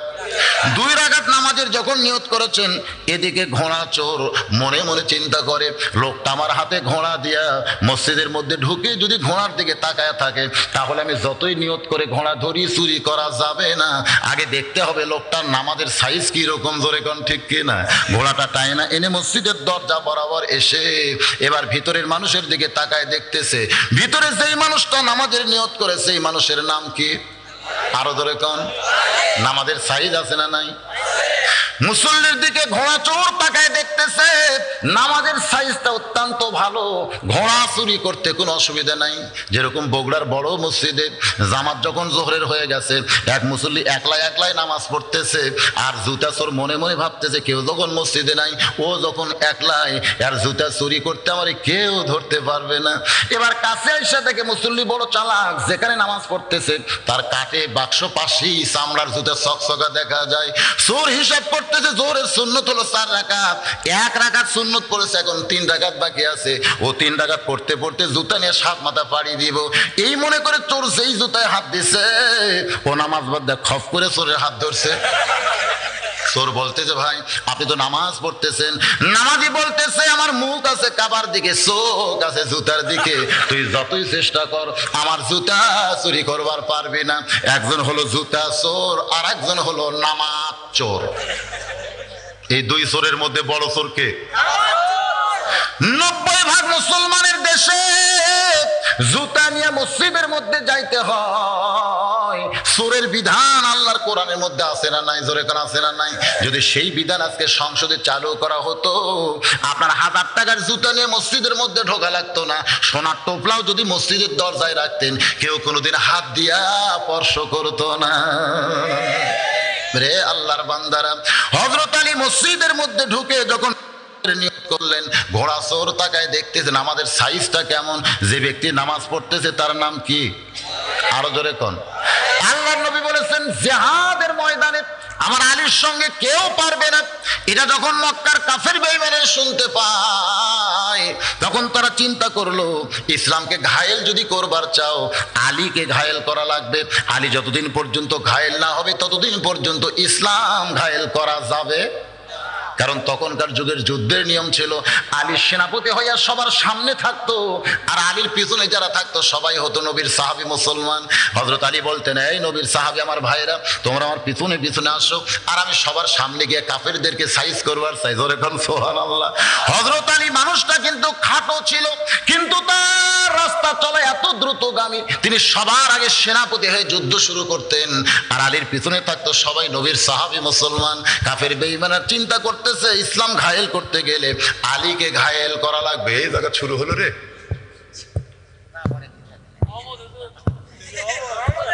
হ্যাঁ রহমতের পানি, মাশাআল্লাহ। আপনাকে মাথার উপর আগে পড়া শুরু, এই জন্যই তো বলে হুজুর জোরে গেলেও দাওয়াত পাশে, আসতে গেলে কত পায় খাওয়া কাছে, লিওরের পানি আমার মাথা পড়তে তো রহমতের পানি। এই মহব্বত হুজুরের উপরে, তাই না? কি রে ভাই, এটা একটু সাপ্লাই দেওয়া যায়? ট্যাঙ্কি কি এখানেই কানা হলো নাকি রে? না, খুব জোরে পড়তেছে তো এই জন্য একটু সরাই নেই নাকি, একটু সরাই নেই। হবে আলোচনাটা পুরাপুরি শুনলে বুঝতে পারবেন ঈমান কারে কয় আর ইয়াকিন কারে কয়। বাগানগো মক্কার কাফের বেঈমানরা চিন্তা করতেছে ইসলামকে যদি ঘায়েল করতে চায় তাহলে ঘায়েল করতে হবে কাকে? আরো ধরে কোন? সমস্ত কাফের বলে আলীকে ঘায়েল করবা কেমনে? যে সাহস করে আলীর সামনে যায় আলী তারে জাহান্নামে পাঠায় দেয়। আজ পর্যন্ত সাহস করে সামনে গেছে এমন কোন কাফের কোনোদিন ফিরে আসে নাই। তাহলে কেমনে আলীকে ঘায়েল করবে? একজন কাফের বলতেছে আলীকে ঘায়েল করতে গেলে পিছন দিক থেকে মারতে হবে, সামনে দিক থেকে মারা যাবে না, মারতে হবে কোন দিক দিয়া? আসলে কাফের বেঈমানের চরিত্র পিছন দিক থেকে মারার, জোরে কোন ঠিক কিনা? একজন কাফের বলে কেমনে পিছন দিক থেকে মারবে? কারণ আলীর পিছনে যারা থাকে তারা সবাই মুসলমান নবীর সাহাবী, তাহলে পিছন দিক থেকে মারারও কোনো বুদ্ধি নাই। একজন যুবক বলতেছে, ও কাফের নেতারা, তোমরা পিছন দিক থেকে মারতে চাও আলীকে, কিন্তু কেমনে মারবে তোমরা বুঝতে পারতেছো না। আলীকে যদি পিছন দিক থেকে মারতে চাও তাহলে আমাদের মধ্যে একজনকে মুসলমান সাজতে হবে। আবার যখন যুদ্ধ শুরু হবে ওই নবীর সাহাবীদের মধ্যে থাইকা বিষাক্ত তীর আলীর পিছন দিক থেকে মারতে হবে। মুসলমান না সাইদা কাফের হয়ে আলীকে মারা যাবে না, মুসলমান হয়ে পিছন দিক থেকে মারতে হবে। সেদিন থেকে একটা কাফের মুসলমান সাজা শুরু করলো। আবার যুদ্ধ হলে পিছন দিক থেকে মারবে, নবীর পিছনে নামাজ পড়ে, নবীর সাহাবীদের মতন জুব্বা পরে, মাথায় পাগড়ি দেয়। সাহাবীরা বুঝতে পারলো না, সবাই মনে করলো এ তো আমাকেরই ভাই। আমরাও বুঝতে পারতেছি না, আমাদের মধ্যে এখন অনেকগুলো মুসলমান সেজে ঘুরে বেড়াইতেছে, জোরে কোন ঠিক কিনা? খালি নাম মুসলমান আছে কিন্তু কাম মুসলমান নাই। যেরকম একজন মুসলমান নাম আছে ডক্টর ইউনূস, জোরে বলেন নাম কি? নবীর নামে নাম, আইরে কি সুন্দর নাম, ধরার বুদ্ধি নাই। নবী ইউনূস নবীরে খাইলো মাছেতে গিলিয়া, ফেরেশতা পাঠাইলেন আল্লাহ ইসমে আজম দিয়া, দমে দমে শহর দম পড়ছে ইসমে আজম, মাছের উদর হইতে বাঁচাইলো প্রাণ। জোরে কোন আল্লাহু আল্লাহু, তুমি জাল্লে জালালুহু, শেষ করা তো যায় না গে তোমার গুণগান। নামটা কি? ইউনূস নবী। জোরে কোন কি নাম? বর্তমানে গ্রামীণ ব্যাংকের যিনি প্রতিষ্ঠাতা তার নাম কি?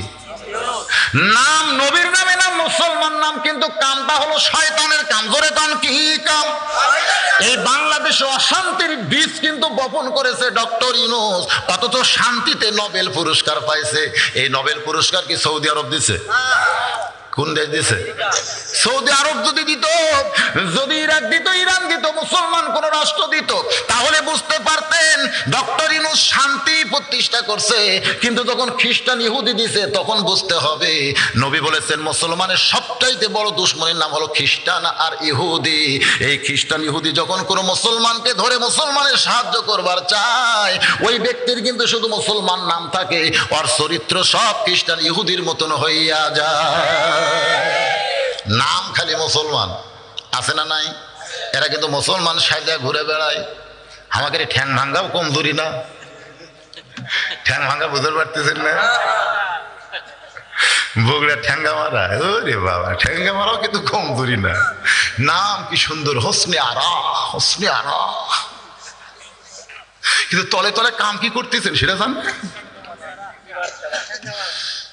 ভাই। তো একটা পীর সাহেব হয়ে আবার দরবারও চলাইতেছে, রে আল্লাহর বান্দা তাওয়াসসাউ বিল হক, হক কথা যদি আমরা না বলি, আল্লাহ নবী বলেছেন যে বক্তা হক কথা বলবার পারবে না ওই বক্তার ওয়াজ না করাই ভালো। জোরে কোন কথা ঠিক কি না?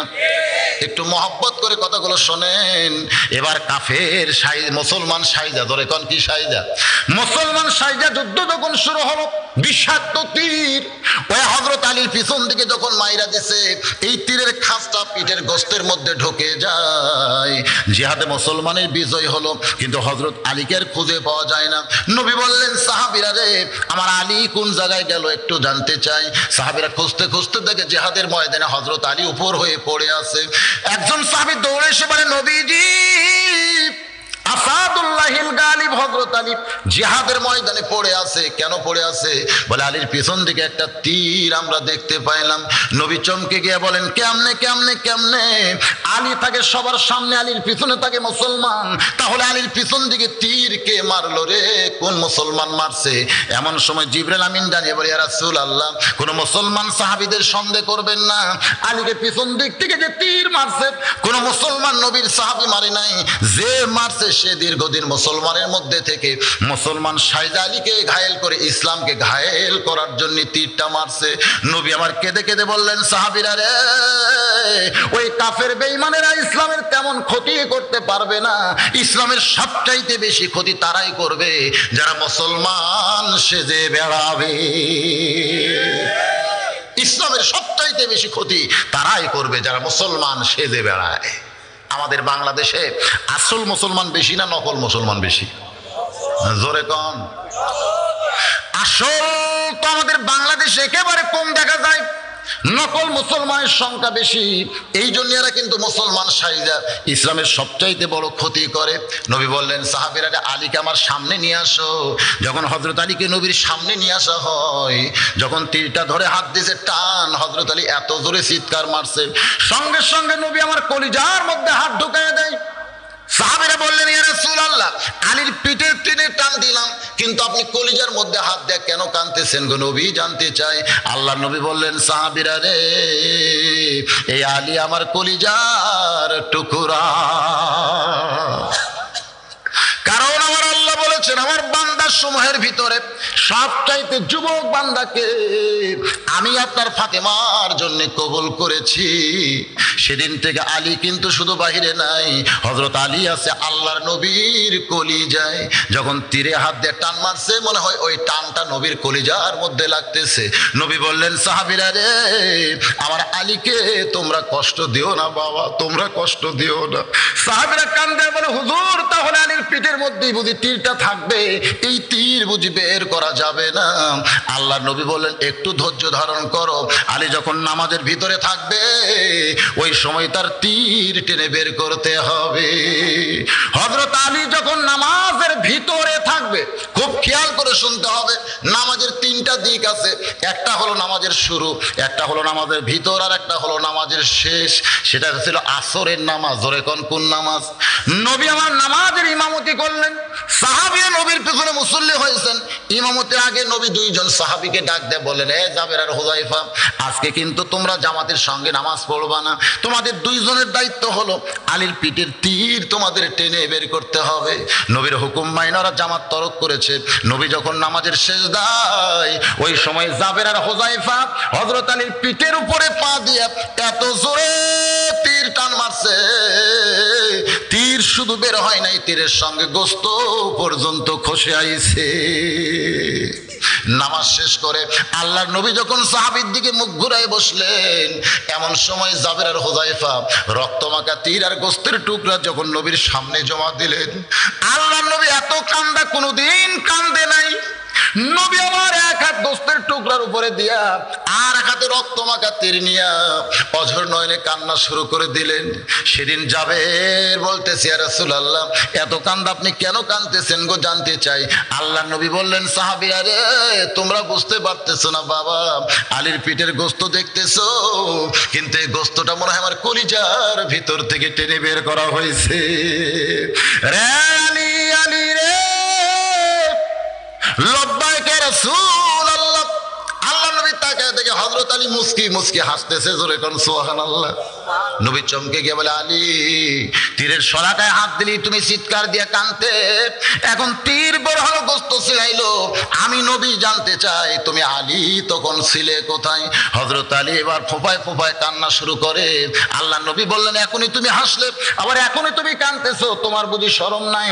হযরত আলী বলে, ইয়া রাসূলুল্লাহ, জানার পরেও যখন শুনতে চান তাহলে শুনে নেন।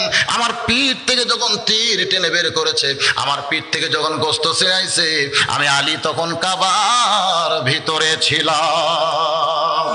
সমস্ত সাহাবী চমকে উঠছে, যত সাহাবী মসজিদ নববীর মধ্যে, সমস্ত সাহাবী দাঁড়িয়ে বলে, ইয়া রাসূলুল্লাহ, আমরা সবাই সাক্ষী দিচ্ছি হযরত আলী আমাদের সঙ্গে মসজিদ নববীতে আপনার পিছনে নামাজ পড়েছে, কিন্তু হযরত আলী বলতেছেন আমি তখন কাবার ভিতরে ছিলাম। আল্লাহ নবী বললেন, এজলিস ইয়া সাহাবী, তোমরা সবাই বসো তো বাবা, তোমরা সবাই বসো। সমস্ত সাহাবী যখন বসে যায়, আল্লাহ নবী ধমক দিয়ে বলেন, আলী তুমি মনে হয় ভুল বলতেছো, তোমার সাথী ভাই সবাই বলতেছে তুমি মসজিদ নববীর মধ্যে নামাজ পড়েছো, কিন্তু তুমি বলতেছো আমি তখন কাবার ভিতরে ছিলাম। তুমি কাবার ভিতরে কেমনে গেলে আমি জানতে চাই। আল্লাহ নবী বলেন, জালি রে, তুমি কাবার ভিতর কেমনে গেলে আমি জানতে চাই। হযরত আলী বলে, ইয়া রাসূলুল্লাহ, জানার পরেও যখন জানতে চান তাহলে শুনে নেন। আপনার পিছনে যখন নামাজের নিয়ত করেছিলাম, তখন শরীয়তের দুইটা চোখ আমার সেজদার দিকেই ছিল, আমি সেজদার দিকেই তাকাইছিলাম, কিন্তু এক সময় আমার দুইটা চক্ষু বন্ধ হয়। আমি আল্লাহর শপথ করে বলতেছি, আমার দুইটা চক্ষু যখন বন্ধ হয়, আমি তখন দেখতে পাই যেখানে সেজদা দিব এখানে আল্লাহর কাবা ঘর এসে দাঁড়িয়ে গেছে। সমস্ত সাহাবীরা চমকে যায়, সেজদার জায়গায় আল্লাহর কাবা ঘর। এবার হযরত আলী বলে, ইয়া রাসূলুল্লাহ, আমার দুইটা চোখ দিয়ে দরদর করে পানি পড়তেছে। কাবার মালিক আল্লাহ ডাক দেয়, বলে, আলী রে, তোর নামাজের সাইজ দেখে আমি আল্লাহ কয়েকশো মাইল দূরের কাবা তোর সেজদার জায়গায় হাজির করে দিলাম, এরপরেও তুই কেন কাঁদতেছিস? সুবহানাল্লাহ বলেন।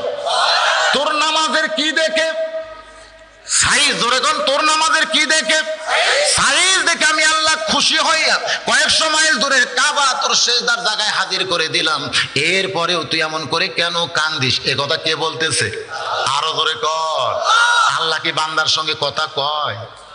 কয় না? যখন আপনি কোরআন শরীফ পড়বেন, আপনি কিন্তু কোরআন পড়তেছেন না, আপনি তখন আল্লাহর সঙ্গে গল্প করতেছে। এই জন্যে আল্লাহ নবী বলেছেন, সাহাবীরা রে, মুসা শুধু নিজে কালিমুল্লাহ ছিল, কিন্তু তার উম্মতেরা কালিমুল্লাহ হবার পারে নাই। কিন্তু আমার উম্মতেরা যারা কোরআন শরীফ পড়বে, কঠিন হাসরের ময়দানে মুসা নবীর সঙ্গে কালিমুল্লাহ টুপি পরে আল্লাহ তাদের জান্নাত দিয়া দিবে। তাহলে আপনার যখন কোরআন পড়েন তখন কার সঙ্গে কথা কন? বান্দার সঙ্গে আল্লাহ কথা কয়, আল্লাহর সঙ্গেও বান্দা কথা কয়। আমার আল্লাহ ডাক দেব, আলী রে, তোর নামাজের সাইজ দেখে আমি আল্লাহ খুশি হয়ে কয়েকশো মাইল দূরের কাবা তোর সেজদার জায়গায় হাজির করে দিলাম, এরপরেও তুই এমন করে কেন কান্দিস? হযরত আলী বলে, আল্লাহ তুমি কাবা আমার সেজদায় দিয়ে আমারে খুশি করতে পারবা না। আল্লাহ বলে, তাহলে তুমি কি চাও? আলী বলতেছে, আল্লাহ আমি কোনোদিন কাবাকে সেজদা দিয়া খুশি না, কাবার মালিকের কুদরতি পায়ে একটু সেজদা দিবার চাই। আল্লাহ ডাক দেব, আলী রে, কাবার মালিককে যদি সেজদা দিবার চাস তাহলে আয় আয় কাবার ভিতরে আয়। হযরত আলী বলে, ইয়া রাসূলুল্লাহ, আমি যখন কাবার ভিতরে গেলাম, এমন সময় আমার পিঠ থেকে হয়তো তীর টেনে বের করেছে, গোস্ত ছিলাইছে, আমি কিছুই বুঝতে পারি নাই। সাহাবীরা বললেন, হুজুর এইটা কোন কাবা? এই কাবা সম্পর্কে আমরা জানতে চাই। আল্লাহর নবী বললেন, এইটা মক্কার কাবা না। তোমরা মনে করতেছো আলী মক্কার কাবার মধ্যে ঢুকছে, এটা মক্কার কাবা না। কারণ মক্কার কাবার কি দাম আছে? ওই কাবা তো ইব্রাহিম ওই পাথর দিয়া বানাইছে। কিন্তু আমি যখন ফতে মক্কার দিনে মক্কা বিজয় হলো, আমি নবী যখন কাবার দরজা খুললাম, দেখি অসংখ্য মূর্তি দিয়া কাবা ভরায়া রাখছে। আল্লাহ নবী বললেন, সাহাবীরা রে, এই কাবার কোনোই পাওয়ার নাই, কাবার কোনো পাওয়ার নাই। কাবার পাশে যদি আল্লাহওয়ালারা না থাকে, কাবার মধ্যেও মূর্তি ঢুকে যায়, এই কাবা ততদিন পর্যন্ত সুন্দর থাকবে যতদিন কাবার পাশে আল্লাহওয়ালারা থাকবে। আল্লাহওয়ালার কারণে কাবার দাম বাড়ে। জোরে সোরে কোন সুবহানাল্লাহ। সাহাবীরা বললেন হুজুর তাহলে এটা কোন কাবা জানতে চাই। আল্লাহ নবী বললেন শুনে নাও, এই কাবা সম্পর্কে আমি তোমাদের শোনাই। দুনিয়াতে একদিন কাবা থাকবে, মসজিদ নববী থাকবে, বাইতুল মুকাদ্দাস থাকবে, পৃথিবীর কোটি কোটি মসজিদও থাকবে। তারপর ইসরাফিল সিংহায় ফোঁক দিবে, জোরে কোন দিবে কি দিবে না? এতগুলো মসজিদ থাকবে, কাবা থাকবে, মদিনা থাকবে, তারপরে ইসরাফিল কিন্তু সিংহায় ফোঁক দিবে, কিয়ামত হয়ে যাবে। কিন্তু আমি রাসূল আল্লাহর শপথ করে বলতেছি তোমাদের মতন একটা কাবা সাহাবী যতদিন দুনিয়াতে থাকবে ততদিন পর্যন্ত আল্লাহর কিয়ামত হবে না। তাহলে মক্কার কাবা কিয়ামত আটকাবার পারবে? জোরাগান পারবে? কিন্তু আপনাদের মতো একটা কাবা যতদিন দুনিয়াতে থাকবে ততদিন কিয়ামত হবে না। জোরাগান সুবহানাল্লাহ।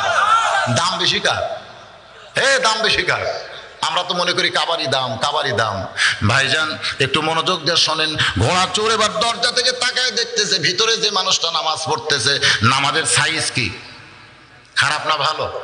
ঘোড়া কি চুরি করা যায়? গোটা দুনিয়া যদি চুরি করা যায় তাও কি আলী জানতে পারবে? জোরে কোন জানতে পারবে? কারণ নামাজের ভিতরে আলী দাঁড়িয়ে গেছে, নামাজের বাহিরে নাই। 2 রাকাত নামাজের ভিতরে যখন হযরত আলী এবার ঘোড়া চোর সমানে ঘোড়া টানতেছে, কিন্তু ঘোড়া নড়তেছে না। ঘোড়ার 4টা পা বালির মধ্যে ঢুকে গেছে। চোর পিছনে সে ঘোড়া ধাক্কা দেয়, ঘোড়া সামনে যায় না, সামনে গিয়ে লাগাম ধরে টানতেছে, তারপরে ঘোড়া যায় না। ঘোড়া চোর মনে মনে চিন্তা করে এত আশা করে চুরি করার নিয়তে ঘোড়া ধরলাম, এরপরেও যখন ঘোড়া টানি যায় না, ধাক্কা দিলেও সামনে যায় না, এই ঘোড়া তো চুরি করা যায় না। কোন ঘোড়া ধরলাম রে, কোন ঘোড়া ধরলাম? কারণ ঘোড়া হযরত আলীরে চিনে, কিন্তু ঘোড়া ধরা মানুষ আলীরে চিনে না। সুবহানাল্লাহ। চিনাচিনির একটা ব্যাপার আছে না নাই? যেমন নমরুদের আগুন, চুলার আগুন কিন্তু ইব্রাহিম নবীকে চিনে, জোরে কর সুবহানাল্লাহ। কিন্তু নমরুদ আগুনকে চিনে না। ঘোড়া ধরার মানুষটা আলীরে চিনে না, কিন্তু ঘোড়া হযরত আলীরে চিনে। এই জন্যই চোর সমানে টানতেছে, ঘোড়া যখন নড়তেছে না, চোর রাগ করে ঘোড়ার মুখের লাগাম খুলে নিয়ে যখন চইলা যায়, মনের মধ্যে একটা হিংসা হয়েছে, চুরি করার নিয়তে ধরলাম, যখন ঘোড়া চুরি করার পারতেছি না, ঘোড়ার লাগাম আর আমি মুখে রাখবো না, আস্তে করে ঘোড়ার লাগাম খুইলা নিয়ে চোর যখন চইলা যায়, এমন সময় আল্লাহর বান্দা হযরত আলী 2 রাকাত নামাজ শেষ করে মসজিদ থেকে বের হচ্ছেন। বের হওয়ার আগে 2টা দিরহাম হাতের মধ্যে নিয়েছেন। সুবহানাল্লাহ।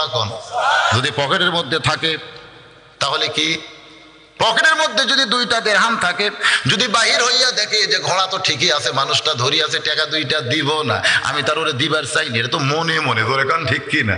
এরকম নফস ধোকা দেওয়ার পারে কি পারে না? পারে না? আমাদের পকেটে যদি টাকা থাকে আর যদি বলি আল্লাহর কাছে দেন, আল্লাহ দেন, মন কয় দেশ না রে, এ টাকা তুই, এ টাকার মালিক তো তুই, দিবি কি জন্যে? বলে না এরকম? এ টাকা তো তোমার টাকা, দেশ না, দেশ না, দেশ না, দিলি লস, দিলি লস। এই মনটা কিন্তু মানুষকে ফাঁকির মধ্যে ফাইলা দেয়। হযরত আলী এই জন্য 2টা দিরহাম হাতের মধ্যে নিয়ে আল্লাহর ঘর মসজিদ থেকে বের হচ্ছেন। মসজিদ থেকে বের হওয়ার একটা নিয়ম আছে না নাই? কোন পায়ে? শুধু বাম পায়ে বের হলে হবে না, জবান খুলে একটা দোয়াও পড়া লাগবে। আল্লাহুম্মা ইন্নী আসআলুকা মিন ফাদলিক। হযরত আলী যখন মসজিদ থেকে বের হচ্ছেন সরাসরি ঘোড়ার দিকে তাকায় নাই, কারণ আল্লাহ বলতেছে মুমিন পুরুষ যারা হবে তারা যখন রাস্তা চলবে তখন তাদের নজর থাকবে কোন দিকে? জোরে কোন? পায়ের দিকে, নিচের দিকে। কুল্লিল মুমিনিনা ইয়াগুদ্দু মিন আবসারিহিম। আল্লাহ কোরআন শরীফের মধ্যে বলেছেন মুমিন পুরুষ যারা হবে তারা যখন রাস্তা চলবে তখন তাদের নজর থাকবে মাটির দিকে। মাটির দিকে তাকায় যদি প্রত্যেকটা মুমিন পুরুষ রাস্তা চলে, আর রাস্তা দিয়ে যদি শাবনূর পপি ঘুরে বেড়ায়, লাভ আছে? এই মেয়েরাদের রাস্তায় সাইজ হয়ে ঘরে, কি জন্য ঘরে জানে? কি জন্য ঘরে? যদি মেয়ে সুন্দরী হয়ে এবার সেই রকম সাইজের রাস্তায় ঘুরতেছে, কিন্তু একটা পুরুষও তাকায়নি। রাসূল বলেছেন ভুল কর্মে যদি একবার নজর যায়, দ্বিতীয়বার তাকানো জায়েজ নাই। একবার তাকাইছে, তাকানোর পর এই যে মাটির দিকে তাকাইছে, আর মেয়ের দিকে তাকাই না। মেয়ে বাড়ির যে কান্নাকাটি করতেছে, একজন বলে কান্দিস কেন? কয় আমার ঢপ নাই। তো ঢপ নাই কেমনে বুঝলি? কয় যে মরদ একবার আমারে দেখছে সে আর দ্বিতীয়বার দেখে নাই। আমার সাইজ যদি ভালো হতো বারবার কুত্তের মতন তাকায় থাকতো, কিন্তু একবার দেখার পর আর কেউ তাকায়নি। আজকে যদি আল্লাহর হুকুম, নবীর হাদিস আমরা আমল করি, তাহলে একটাও বেয়াসাইজা মেয়ে রাস্তায় আসবে না। ধরে কোন ঠিক কিনা? রাস্তায় মেয়েরা কেন আসে? আসার পিছনে কারণ হলো আমরা বারবার ওদের দিকে তাকাই আর মিস কল মারি। বাজান গো, আজকে যুবকেরা উত্তর পাড়া, দক্ষিণ পাড়া, পশ্চিম পাড়ায় ঘুরতেছে। এই মেয়েরা কেন তারা বের হচ্ছে? কারণ এই যুবকদের মিস কলের কারণে আমরা যুবকগুলো যদি, পুরুষগুলো যদি আল্লাহর আইন পালন করি, একটা মেয়েও কিন্তু রাস্তায় আসবে। জোরে কোন? তাহলে দোষ কি আমাদের না মায়েদের? আমাদের দোষ নাই? আমার ছোট ভাই ওয়াজ করলো, আর দাউস লা ইয়াদখুলুল জান্নাহ, দাউস কোনোদিন জান্নাত পাবে না। হাদিস শরীফে দাউস মানে নারী না। সাহাবারা প্রশ্ন করলেন, হুজুর দাউস কোন নারী? আল্লাহর নবী বললেন দাউস কোন নারী না, দাউস হলো ওই সকল পুরুষ যাদের অধীনে নারীরা পর্দা করে না। দাউস হলো ওই সকল পুরুষ যাদের অধীনে নারীরা কি করে না? পর্দা করে না, তারা হলো দাউস। দাউস মানে নারী না, পর্দা হীনা নারী না। দাউস হলো সকল পুরুষ যাদের অধীনে নারীরা পর্দা করে না। আমার অধীনে আমার বউ আছে না নাই? যখন আছে না নাই? আমার বউকে যদি আমি পর্দার মধ্যে রাখি, রাখতে পারবো না? ফখরুদ্দিন হওয়া লাগবে, জিল্লুর রহমান হয়ে কাম হবে না, ফখরুদ্দিন হওয়া লাগবে। হ্যাঁ, র্যাবের ভূমিকা পালন করা লাগবে। বাড়িতে গিয়ে বউকে বলবেন, এই তুমি আমার বিবি, তোমার জন্য আমি জাহান্নামে যাওয়ার পারবো না, বাড়ির মধ্যে থাকতে হবে, পর্দা নিয়ে বোরকা নিয়ে বাইরে যাইতে হবে, নসেব বাংলাদেশে বইয়ের অভাব পড়েনি। এরকম যদি একটু সিগন্যাল দেন, রেড সিগন্যাল, ওই কি আর পর্দা ছাড়া বের হবে? যুবতী মেয়ে যদি আপনার অধীনে থাকে, যতদিন বিয়ে দেন নাই, মেয়েটাই কাছে ডাইকে বলবেন, মা খবরদার তুমি বেপর্দা হয়েও না, আমি তোমার বাবা হয়ে বলতেছি, আমি তোমার বাবা, তোমার কাছে জোরহাত করি, মা খবরদার বেপর্দা হয়ে তুমি রাস্তাঘাটে যাইবা না। এরকম যদি আমি অনুরোধ করি, তারপরে না মানলে যদি শাসন করি, মেয়ে আমার কথা শুনবে না। কিন্তু আমার বইয়ের দিকে, আমার মেয়ের দিকে আমার কোনো খবর নাই। আমার পাঁচটির অফিসে একদিন একটা ভ্যানওয়ালা আব্দুল মজিদ এসে মুসকি মুসকি হাসতেছে। আমি বললাম, আব্দুল মজিদ হাসো কেন? বলে, হাসার কারণ হলো হুজুর, আমার বউ আমাকে আল্লাহর ওলি কয়। আমি চমকে গিয়ে বললাম, আব্দুল মজিদ তুমি ভ্যান চালায় খাও আর তোমার বউ তোমাকে আল্লাহর ওলি কয়, এইটা আমার বিশ্বাস হয় না। বলে, হুজুর আমার মধ্যে আল্লাহ এমন একটা আমল দিছে, যে আমলের কারণে আমার বউ আমাকে আল্লাহর ওলি কয়। আমি বলি, আব্দুল মজিদ রে, সে আমল আমিও করবার চাই, কারণ আমার বউ আমাকে হুজুরই কয় না। ওলি তো দূরের কথা, আমার বউ আমাকে হুজুরই কয় না। যখন ভাত দেবে তখন বলে, সাদিয়ার আব্বাসের ভাত খান। যখন বালতি ভরে, সাদিয়ার আব্বাজান গোসল করেন। আমি একদিন রাগ করে বলেছিলাম, এই লক্ষ লক্ষ মানুষ আমার হুজুর কয়, আর তুমি বাড়ির বউ হয়ে হুজুর কইলে কি হয়? আর বউ খালি মুসকে মুসকে হাসি আর কয়, জনগণ আপনাকে চিনে না, এই জন্য হুজুর কয়। কিন্তু আমি আপনাকে চিনি, হুজুর হওয়া এত সহজ নয়। সেই দিন আমি বুঝেছি বউয়ের কাছে হুজুর হওয়া খুবই কঠিন, ধরে কোন ঠিক কিনা? কিন্তু আব্দুল মজিদ ভ্যান চলায়, ওর বউ নাকি ওকে আল্লাহর ওলি কয়। আমি কইলাম, আমার বিশ্বাস হয় না। কয়, হুজুর সত্য কথা, আল্লাহর শপথ, আমার বউ আমাকে আল্লাহর ওলি কয়। তুমি তাহলে কি আমল করো? আব্দুল মজিদ শুনতে চাই। বলে, হুজুর আমার আমল হলো, আমি গত বছর চা খাই না, পান খাই না, বিড়ি সিগারেট কিছু খাই না, 1 টাকা 2 টাকা করে জমায় জমায় 1000 টাকা দিয়ে একটা জামদানি শাড়ি কিনে বউকে দিছি। আমার বউ 1000 টাকার শাড়ি, রিক্সাওয়ালা ভ্যানওয়ালার বউ যদি 1000 টাকার দামের দামদানি শাড়ি পায়, মন খুশি না বেজার? বউ শাড়ি চুমা খায়, বুকত লাগায়, কোন জায়গায় নিয়ে যায় তার ঠিক নেই। যাকে দেখে সব মেয়েকে বলে, আমার স্বামী আমার রিক্সা চলায় খায়, তারপরে 1000 টাকার শাড়ি কিনে দিছে। আমি বললাম, বিবি রে, মানুষের তো অনেক দেখাইলা, এবার শাড়ি পরে আমার সামনে একটু দাঁড়াও। আমার বউটা যখন জামদানি শাড়ি পরে আমার সামনে দাঁড়াইছে, হুজুর আমি যেন চোখ বন্ধ করে দেখি বউটা আমার দুনিয়াতে নাই, বউটা আমার জান্নাতের বাগানে যেন হুর হইয়া ঘুরতেছে। বউটাকে আমি আদর করলাম, বউটা শাড়ি পরে থাকলো, আমি চলে গেলাম বাইরে। কিছুক্ষণ বাড়িতে পড়াইসা দেখি শাড়ি আর বইয়ের পরনে নাই। আমি বললাম, বিবিরে শাড়ি কি করছো? বলে, তোমার ছোট ভাই কইছে শাড়িটা ভালো না, তোমার ছোট ভাই কইছে শাড়িটা ভালো না।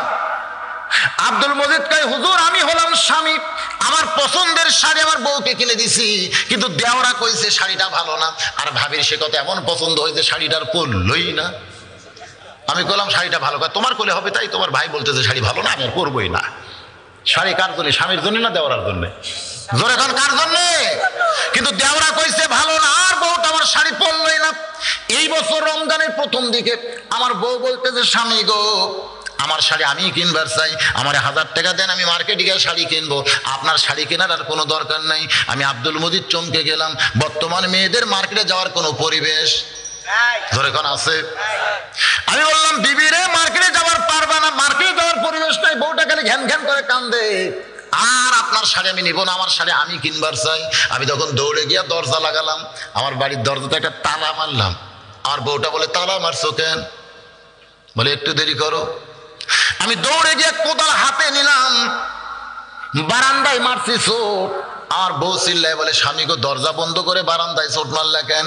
আমি বললাম, মানুষ মরলে বহু কবর বাইরে খুঁড়েছি, কিন্তু আজকে জীবিত মানুষের জন্য কবর তার বাইরে খোঁড়া যায় না, এই জন্য বাড়ির মধ্যে কবর খুঁড়তেছি।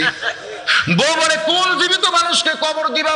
বলে, তুই আমার বউ হইয়া মারতে যাবার চাস, তোরে কবর না দেওয়া পর্যন্ত আমার কলিজার মধ্যে শান্তি নাই।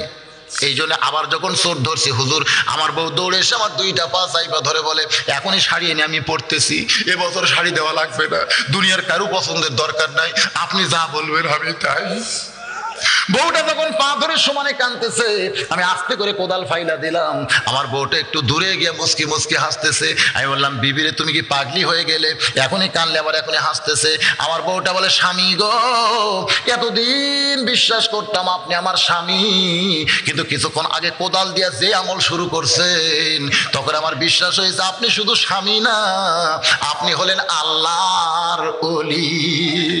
আপনার মতন স্বামী যেই বাড়িতে আছে, ওই বাড়ির বউয়ের কোনোদিন বেপরদা হওয়ার সুযোগ নাই, ওই বাড়ির বউ কোনোদিন মার্কেটে যাবার পারবে না।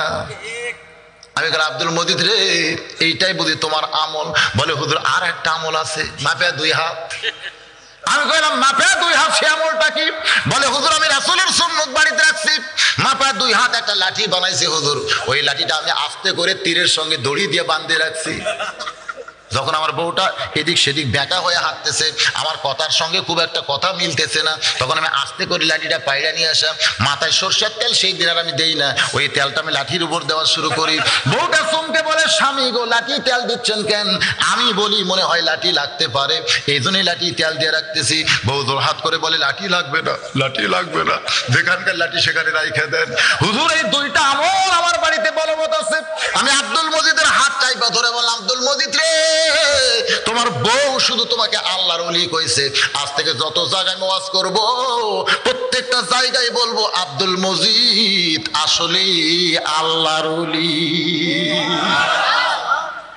রে আল্লাহর বান্দারা, আমার মা বোনদের জন্য বদরশিদের ওয়াজ দেয়া কোনোদিন পর্দা হবে না।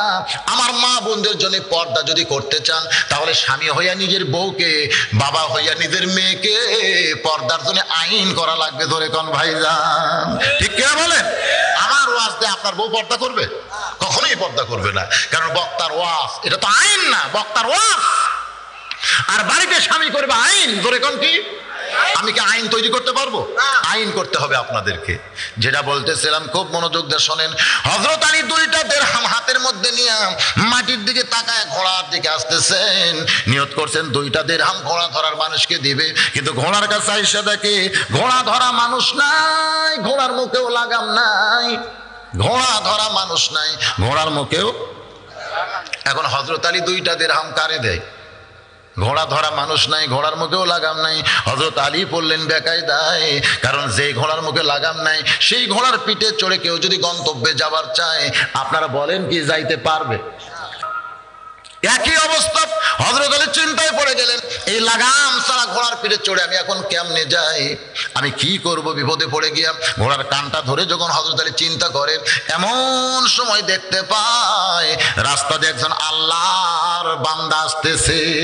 সুবহানাল্লাহ বলেন। হযরত আলী মনে মনে চিন্তা করে, আল্লাহ, এই 2টা দিরহাম আমার ওই ভাইটার হাতে দিয়া বলবো, পাশের একটা বাজার থেকে ঘোড়ার একটা লাগাম কিনে এনে দেন। আমার ভাইটা যদি লাগাম কিনে এনে দেয়, সেই লাগাম ঘোড়ার মুখে লাগায়া আমি ঘোড়ার পিঠে চড়ে দাওয়াতের কাজে যাবার চাই। এই মনে করে হযরত আলী যখন ঘোড়ার পাশে দাঁড়ায় আছে, লোকটা সীমানার মধ্যে আসলেই সালাম দিয়ে তার হাতে 2টা দিরহাম দিবে। এই মনে করে হযরত আলী ঘোড়ার কানটা ধরে দাঁড়িয়ে আছে। হঠাৎ হযরত আলী বেখেয়ালের মধ্যে এমন সময় লোকটা এসে সালাম দিয়ে বলে, আসসালামু আলাইকুম ইয়া আবা হাসান ও হোসাইন। জোরে কোন সুবহানাল্লাহ। ওই লোকটাই হযরত আলীকে সালাম দেয়, আসসালামু আলাইকুম ইয়া আবা হাসান ও হোসাইন। হযরত আলী চমকে উঠে বলে, ওয়ালাইকুম আসসালাম ভাই, আপনি কি আমারে চিনেন? লোকটা বলে, আপনারে চিনে না এমন মুসলমান দুনিয়াতে নাই। সুবহানাল্লাহ বলে, আপনাকে চিনে না এমন মুসলমান দুনিয়াতে নাই। আর আগেরটা কি কইছিল? আপনি কে হুজুর? আর এই লোকটা বলতেছে, আসসালামু আলাইকুম ইয়া আবা হাসান হোসেন, ও হাসান হোসেনের বাপ, আল্লাহ রহমত আপনার প্রতি নাজিল হোক। জোরে কর সুবহানাল্লাহ। বলে, আপনাকে চিনেন এমন মুসলমান দুনিয়াতে নাই। ভক্তি বাড়ে চিনার আগে না পরে। জোরে কন, ভক্তি কখন বাড়ে? এই যে আপনাদের কৈশোর কানার একটা গ্রাম নাই, ওই কানারে এক লোক ওই আপনার চার একটা দোকান দেয়, ওই রেলগেটের ওই সাইডে দোকান দিচ্ছিল। তা আমি একদিন চা খাইতে হয়তো বললাম, ভাই লিগার খুব একটা ভালো না। লোকটা রাগ করে কয়, হুজুর ভালো না লাগলে উঠে যাবে, আপনার মতন বহু মানুষ খায়, এতই গরম ভাই। কিন্তু কৈশোর কানারে যখন ওয়াজ করে ওর দোকানে যখন গেছি, হুজুর আপনি যতদিন মন চায় চা খাবেন হুজুর, টাকা দেওয়া লাগবে। আমি বললাম, ভাই তোমার কি মনে আছে একদিন একটু কইছিলাম লিগার খারাপ, তুমি যে গরম কই, তখন আপনাকে চিনতাম না হুজুর, কিন্তু এখন আপনাকে চিনি। ভক্তি হয় কখন? চিনার আগে না পরে? আগে আমার চিনতো না, কয় আপনি চলে যান, বহু লোক আমার দোকানে খায়, আপনার মতন পানসা হুজুরের দরকার নাই। কিন্তু যেদিন আমার চিনেছে সেদিন বলে যতদিন আপনি খাবেন দাম দেওয়া লাগবে না, কারণ আপনাকে চিনি, আপনি সাধারণ মানুষ না, আপনি মওলানা বদরুল রশিদ। এটা চিনার আগে হয় না, চিনার পরে ভক্তি হয়। ধরে কোন ঠিক কিনা? হযরত আলী বলতে যে, ভাই আপনি কি আমার চিনেন? বলে আপনারা চিনেন এমন মুসলমান দুনিয়াতে নাই। হযরত আলী বলে, আপনি আমারে কেমনে চিনলেন জানতে চাই? বলে আল্লাহর নবী আপনারে চিনাই দিছে।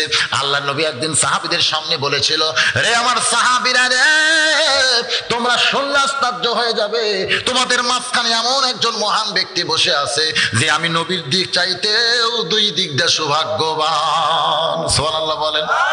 সাহাবীরা বললেন, হুজুর আপনার চাইতে সৌভাগ্যবান কোন ব্যক্তি দুনিয়াতে নাই।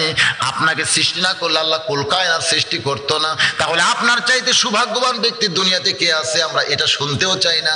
আল্লাহর নবী বলেন, তোমরা শুনতে না চাইলে কি হবে, আমি তোমাদের জানাতে চাই। সাহাবীরা বললেন, হুজুর তাহলে সৌভাগ্যবান ব্যক্তিকে আমরা শুনবো এখন।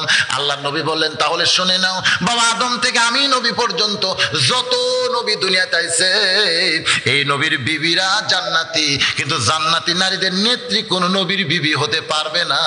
জান্নাতি নারীদের নেত্রী হবে আমার কলিজার টুকরা মা ফাতেমা। এই ফাতেমার স্বামী যিনি, তিনি হলেন পৃথিবীর সব চাইতে যোগ্য স্বামী। ধরে কর না সুবহানাল্লাহ। আল্লাহ নবী বলেন, আমার চাইতেও স্বামীর দিকটা আলী হলো সৌভাগ্যবান, কারণ তার বউটা হলো জান্নাতি নারীদের নেত্রী। নেত্রী রে সাহাবীরা শুনলে আরো আশ্চর্য হবে।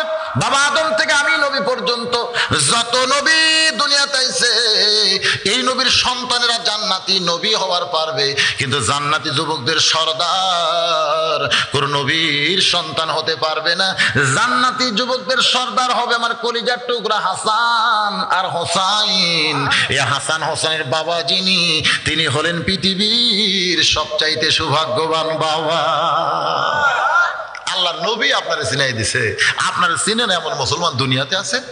হুজুর আপনি এভাবে দাঁড়ায় আছেন, বলে ভাই 2টা দিরহাম নাও, বাজার থেকে এটা লাগাম কিনে এনে দাও। লাগাম কেন? বলে আমার ঘোড়ার মুখে তো লাগাম নাই। লোকটা চমকে বলে, হুজুর আমি শুনেছি ইসলামের ভিতরে আল্লাহর নবীর পরে আপনার চাইতে বড় আলেম আর কেউ নাই। সুবহানাল্লাহ কোন। আনা মাদিনাতুল ইলমি ওয়া আলী বাবুহা, আমি হচ্ছে ইলমের শহর, আলী হচ্ছে তার দরওয়াজা। সুবহানাল্লাহ কোন। আপনার চাইতে বড় আলেম পৃথিবীতে কেউ নাই। এই নবীটা, এই ডিগ্রিটা কে দিয়েছে? আল্লাহর নবী। ধরে কোন কে? একদিন দস্তরখানার মধ্যে সাহাবীদেরকে নিয়ে নবী আমার খাওয়া দাওয়া করতেছেন, খুরমা খেজুর। ধরে কোন কি খেজুর? নবী আমার নিজে খুরমা খেজুর খাচ্ছে আর আলীর সামনে বিছি রাখতেছে। আলীও খুরমা খেজুর খাচ্ছে, সামনে বিছি রাখতেছে। কিছুক্ষণ পর আল্লাহ নবী বললেন, সাহাবীরা রে, আজকে দেখো আলীর ক্ষুধা কত বেশি লাগছে, একলাই কতগুলা খুরমা খেজুর খাইছে, বিছি ঠিক যে দেখা যায়।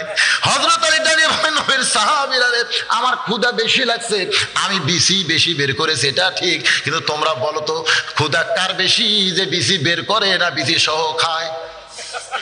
সমস্ত সাহাবী বলতেছে যে বিসি সহ খুরমা খাইছে, তারই ক্ষুধা বেশি। হযরত আলী বলে, তাকায় দেখো নবীর সামনে একটাও বিসি নাই।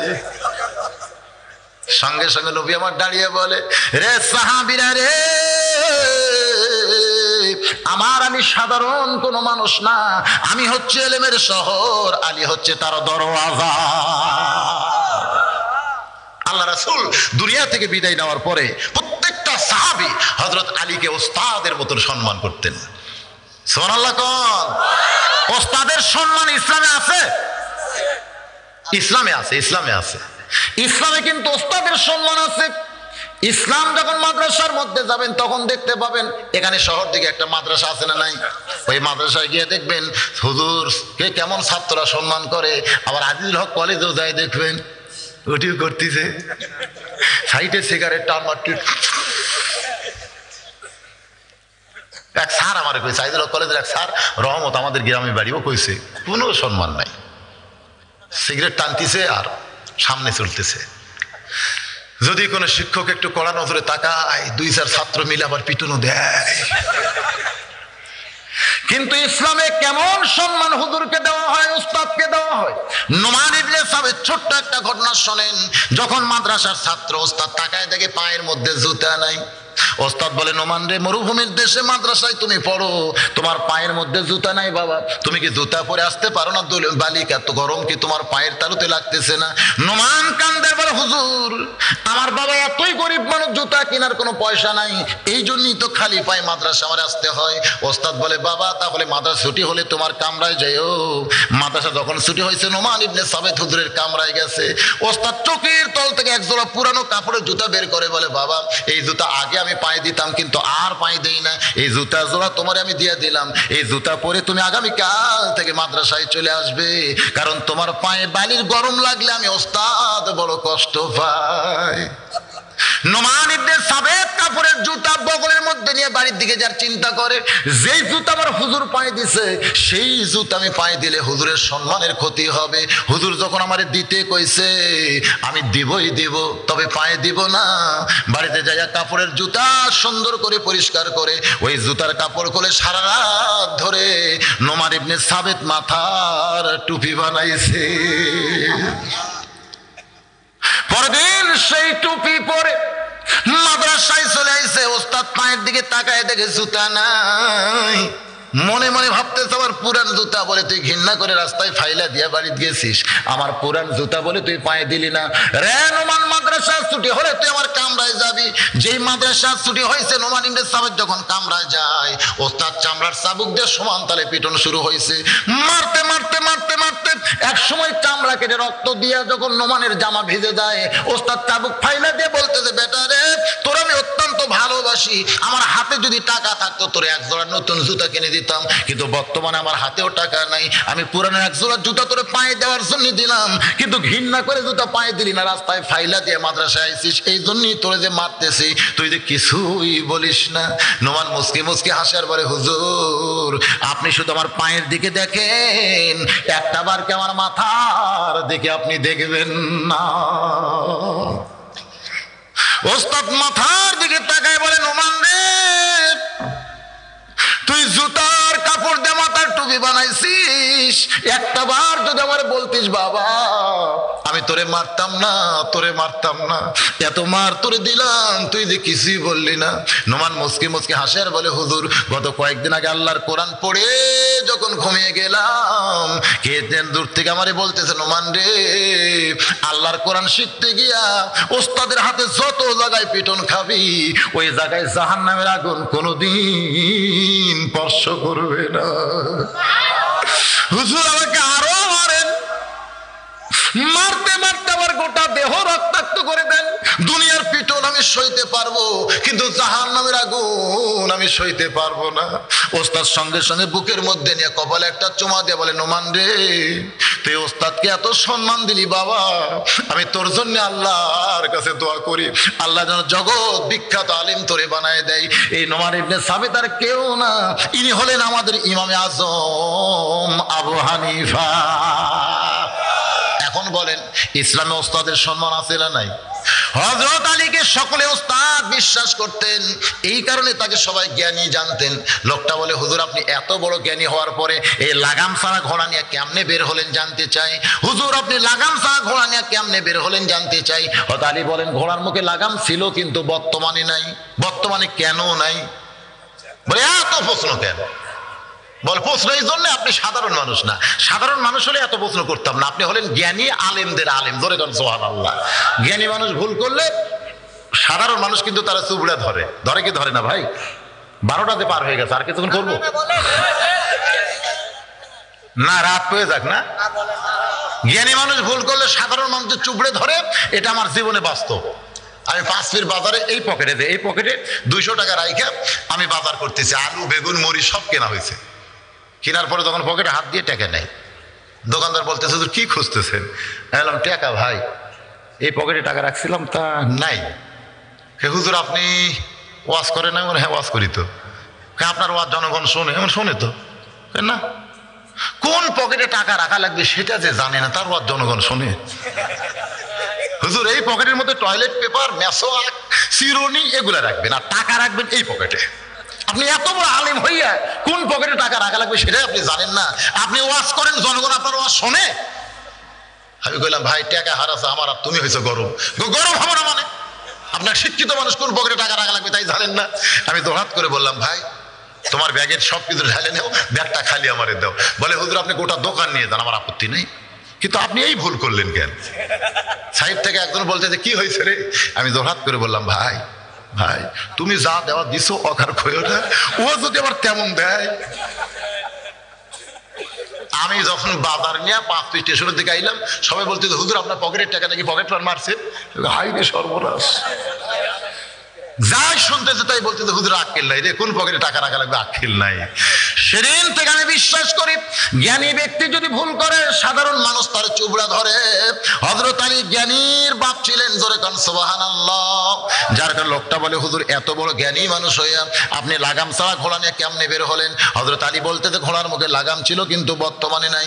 বর্তমানে কেন নাই? আলী বলতেছেন পরে বলবো, তুমি 2টা দিরহাম দিয়ে আমার জন্য একটা ঘোড়ার লাগাম কিনে নিয়ে আসো, পরে তোমাকে আমি বলবো। বলে হুজুর আগে বললে একটু ভালো হতো। আলী বলতেছে তাহলে আমার মনে হয় তুমি লাগাম কিনে আনবে না, তুমি এইরকম পেচুক মানুষ, খালি বারবার পেঁচাও কেন? বলে হুজুর অবশ্যই আনবো। 2টা দিরহাম হাতের মধ্যে নিয়ে বলে আপনার লাগাম এই জন্যই আনবো যদি হাসরের ময়দানে আল্লাহ আমারে জান্নাত দেয়। জোরে কান সুবহানাল্লাহ।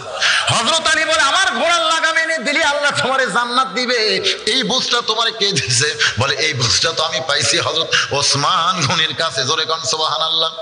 আল্লাহর নবী যখন বললেন আলী রে আমার ফাতেমাকে বিয়ে করতে গেলে বিবাহের মোহর আদায় করতে হবে, তুমি মোহর স্বরূপ কি দিবে? আলী বলতেছে ইয়া রাসূলুল্লাহ আমার মতন গরিব মানুষ দুনিয়াতে নাই, আমি মোহরা কোত্থেকে দিব জানতে চাই। আল্লাহর নবী বললেন মাথার হেলমেট বিক্রি করো বাজারে গিয়া, যেটা হবে সেটাই তোমার ফাতেমার মোহর আদায় করতে হবে। তখনই হযরত আলী মাথার হেলমেট হাতে নিয়ে বাজারের দিকে যখন বিক্রি করার নিয়তে দৌড় দেয়, পিছন দিক থেকে ওসমান ডাকতেছে আলী ভাই। হযরত আলী তমকে গিয়ে বলতেছে ওসমান ভাই এমন করে আমার পিছন থেকে কেন ডাকতেছেন জানতে চাই। বলে আপনি যে হেলমেট বাজারে বিক্রি করার জন্য দৌড় শুরু করেছেন, ওই হেলমেট যদি আমি ওসমান কিনি আপনি কি আমার কাছে বেচবেন না? হযরত আলী খুশি হয়ে বলতেছে আপনার মতন খরিদ্দার যদি পাই তাহলে আমি আলীর আর কোনো চিন্তা নাই। সুবহানাল্লাহ।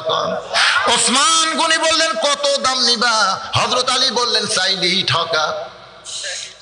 আমি হলাম গরিব মানুষ, আপনি হলেন ধনী মানুষ, আপনার কাছে কত আমি চাবো? গরিবদের চাওয়ার আর কি আছে? যা আপনার মনে নয় একটা দিয়ে দেন। সঙ্গে সঙ্গে হযরত ওসমান 1 থলিয়া টাকা হযরত আলীর হাতে দিলেন। হয়তো হেলমেট কেন ওসমানের হাতে দিয়ে যখন দৌড় শুরু করবার চান, ওসমান করে পেছন দিক থেকে ডাক দেয় বলে আলী ভাই কত দিলাম, একটাবার কি গুনিয়ে দেখবা না? আলী মুস্কি মুস্কি হাসে আর বলে এক মুসলমান আর এক মুসলমান কোনোদিন ঠকায় না। বলে গুনে দেখা হলো রাসূলের সুন্নাত। গুনে দেখা কার সুন্নাত? এটা এই জন্য ওসমান বলেছেন, আল্লাহ বলেছেন, কারণ ফাতেমার বিবাহের মহরনা কত এর সংখ্যা জানার দরকার আছে না নাই? গুনে দেখলেন 480 দিরহাম। হযরত আলী কান্দের বলে ওসমান ভাই একটা মাথার হেলমেটের দাম কি কোনোদিন এত হয়? এত দাম না আপনি হেলমেট কেন কিনলেন? ওসমান কান্দের বলে আলী রে আসাদুল্লাহিল গালিব যে হেলমেট মাথায় দেয় গোটা দুনিয়া বিক্রি করলে সে হেলমেট কোনোদিন কেনার উপায় নাই। আমি আবার তোমার হেলমেট তোমারে দিয়া দিলাম। হযরত আলী কান্দের বলে ওসমান ভাই এই বিপদের দিনে এত বড় উপকার আপনি আমার কেমনে করলেন শুনতে চাই। ওসমান বলে জান্নাতের আশায় নবীর আল্লাহ নবী বহুদিন বলতেন আমার মেয়ে হলো 3টা, আমার মেয়ে হলো 3টা। সাহাবীরা বলতেন হুজুর আপনার মেয়ে তো 4টা। আসলে সাহাবীরা মনে করছে নবী তো উম্মি নবী, গুণবার জানে না, এই জন্যই হয়তো বলতেছে আমার মেয়ে 3টা। আল্লাহ নবী বললেন সাহাবীরা রে আমার মেয়ে তো আসলেই 3টা। সাহাবীরা বলে হুজুর আপনার মেয়ে তো হলো 4টা। নবী বললেন তাহলে শোনো, কুলসুম আমার মেয়ে, রোকে আমার মেয়ে, জয়নাব আমার মেয়ে, কিন্তু ফাতেমা আমার মা। আল্লাহ নবী বহুদিন বলতেন আমার মা আমিনা মরে গেছে, আমি ফাতেমাকে মা হিসাবে পাইছি। বহুদিন উম্মে কুলসুম বলছে বাবা আপনি ক্ষুধার জ্বালায় পেটে পাথর বেঁধে বসে থাকেন, ও বাবা আপনার জামাই হলো মক্কা মদিনার সবচাইতে ধনী, আপনি আমার বাড়িতে আসবেন, ভালো মন্দ পাক করে আপনাকে খাওয়াবো, আপনি যেন আর ক্ষুধা নিয়ে কোনোদিন থাকেন না। আল্লাহ নবী বলতেন অবশ্যই আসবো। কিন্তু যেদিন নবী উম্মে কুলসুমার বাড়ি যাইতেন সেদিন নবী দাঁত খিলাল করতে করতে যাইতেন। উম্মে কুলসুমা বলতেছেন ও বাবা দাঁত খিলাল করতেছেন, বলে পেট ভরা আছে মা, যাওয়ার সময় তোরে একটু দেখার জন্য আইছিলাম। যেদিন আল্লাহ নবীর পেটে ক্ষুধা, পেটে পাথর বেঁধেছে, সেদিন নবী আমার দুনিয়ার কোনো পথের কথা খেয়াল নাই, শুধুমাত্র একটা পথ দিয়ে আস্তে আস্তে ফাতেমার বাড়ির দরজায় নবী আমার ডাক দেয় মা আমি তোর ছেলে দরজায় দাঁড়াইছি, মা একটা বারের জন্য দরজা খোল, তোর একটু দেখতে চাই।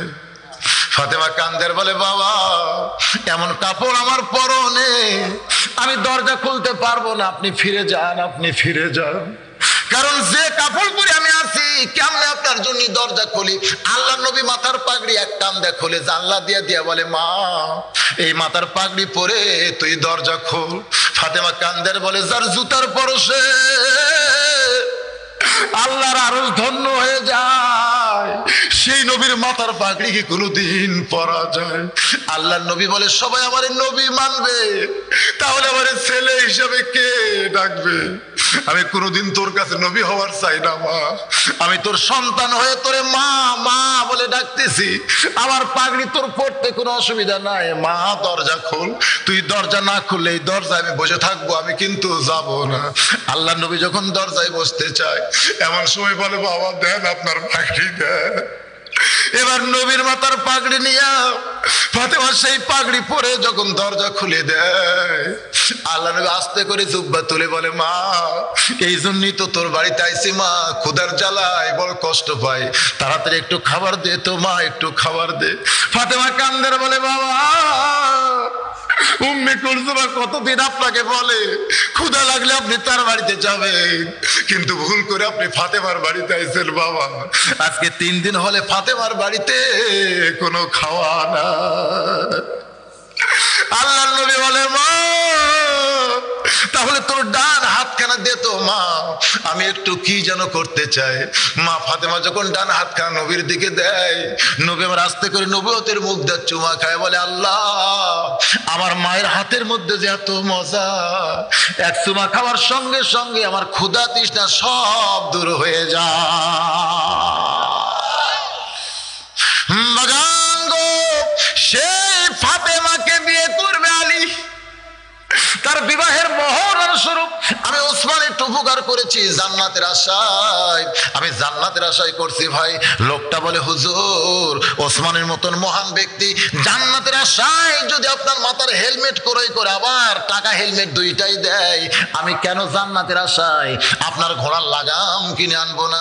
2টা দিরহাম নিয়ে লোকটা বাজারে যায়, গোটা বাজার ঘুরতেছে, লাগামের কোনো দোকানই নাই। যেই দোকানে যায় সেই দোকানদারি বলে এই বাজারে কোনোদিন লাগাম বিক্রি হয় না, আপনি গোটা বাজার ঘুরলে কি হবে, ঘোড়ার লাগাম তো আপনি পাবেন না, এইটা হলো ফত্তালি বাজার, এখানে তো সবকিছু পাওয়া যায় না, ধরে কোন ঠিক কিনা? আপনি সোনার দোকানে সোনা পাবেন, কাপড়ের দোকানে কাপড় পাবেন, রাজা বাজারে গিয়ে কি কাপড় খুঁজবেন? রাজা বাজারে কেউ কাপড় কিনবার যায়? কি কিনবার যায় বুঝেন না? বগুড়াতে যেমন এক একটা মার্কেটে একটা নামের কারণেই চলতেছে, রে আল্লাহর বান্দা সমস্ত বাজারের লোকজন বলতেছে এই বাজারে কোনোদিন ঘোড়ার লাগাম পাওয়া যায় না, এখানে সবকিছু পাওয়া যায় কিন্তু ঘোড়ার লাগাম তো পাবেন না। লোকটা মনে মনে চিন্তা করে এমন একটা মহান ব্যক্তির ঘোড়ার লাগাম কেনার জন্য আইলাম, আর লাগাম ছাড়া দিরহাম নিয়ে যদি তার সামনে দাঁড়ায় সে তো মনে বড় কষ্ট পাবে। এই নিয়তে লোকটা যখন ফিরে আসতে চায় এমন সময় লাগাম চোরা, ধরে কোন কি চোরা? লাগাম সোরা চিল্লাই বলতেছে, কে নিবা লাগাম, কে নিবা লাগাম, কে নিবা লাগাম। লোকটা সামনে গিয়ে সালাম দিয়ে বলে, ভাই তোমার মতন ভালো মানুষ এই দুনিয়াতে আর কেউ নাই। আমি যখন ফিরেই যাচ্ছিলাম, লাগাম কিনতে পারতেছি না, তখন তুমি কে নিবা লাগাম, কে নিবা লাগাম, কোন জায়গার থেকে আল্লাহ তোমারে পাঠাই দিছে। চোর খালি থরথর করে কাঁপতেছে, কারণ চোরকে যদি কেউ ভালো কয় তখন তার অবস্থা ভালো না খারাপ হয়, বুঝেন না? তোমার মতন ভালো মানুষ আর কেউ নাই, তুমি কত দাম নিবা? লাগাম সোরা বলতেছে 2 দিরহাম দিলেই চলবে। লোকটা মনে মনে খুশি, হযরত আলী আমারে 2 দিরহাম দিছে, আর এই লোকটাও 2 দিরহামই দাম চাইছে। 2টা দিরহাম দিয়া ঘোড়ার লাগাম নিয়ে হযরত আলীর সামনে যখন দাঁড়িয়ে যায়, হযরত আলী লাগামের দিকে তাকায়া চোখ দিয়ে দর দর করে পানি পড়তেছে, আর মুখটা মুস্কি মুস্কি হাসতেছে। বাগান গাছকের আলোচনায় আমি বলতেছি, ইমান থেকে ইয়াকিন আমাদের পয়দা হবে। হযরত আলী 2 চোখ দিয়ে দর দর করে পানি পড়তেছে, আর মুখটা মুস্কি মুস্কি হাসতেছে। আবার রাসূল বলেছেন, ইত্তাকু ফিরাসাতাল মুমিনিনা ফাইন্নাহু ইয়ানজুরু বিনুরিল্লাহ। মুমিনদের দৃষ্টি নজরকে তোমরা ভয় করো, তারা তোমাদের মতন দেখবে না, তারা যা দেখবে আল্লাহর নূরের সাহায্যে। জোরে কান সুবহানাল্লাহ। তারা যা দেখবে কি দিয়া? আল্লাহর নূর দিয়া। আমরা 2 চোখ দিয়ে যা দেখি তাই বিচার করি, জোরে কান ঠিক কিনা? এই 2 চোখ দিয়ে দেখলে হবে? 2 দিক দিয়ে চোখ দেখলে আমাদের অনেক সময় ঈমানটা নষ্ট হবে। ইয়ানজুরু বিনুরিল্লাহ, নূরের চোখ দিয়ে দেখতে হবে। নূরের চোখ যদি খুলতে চান, কোন জিনিসটা হাতে নিতে হবে ভাইজান? আল্লাহর কোরআন। সুবহানাল্লাহ বলেন। এই কোরআনকে নূর বলা হয়েছে, আলো বলা হয়েছে।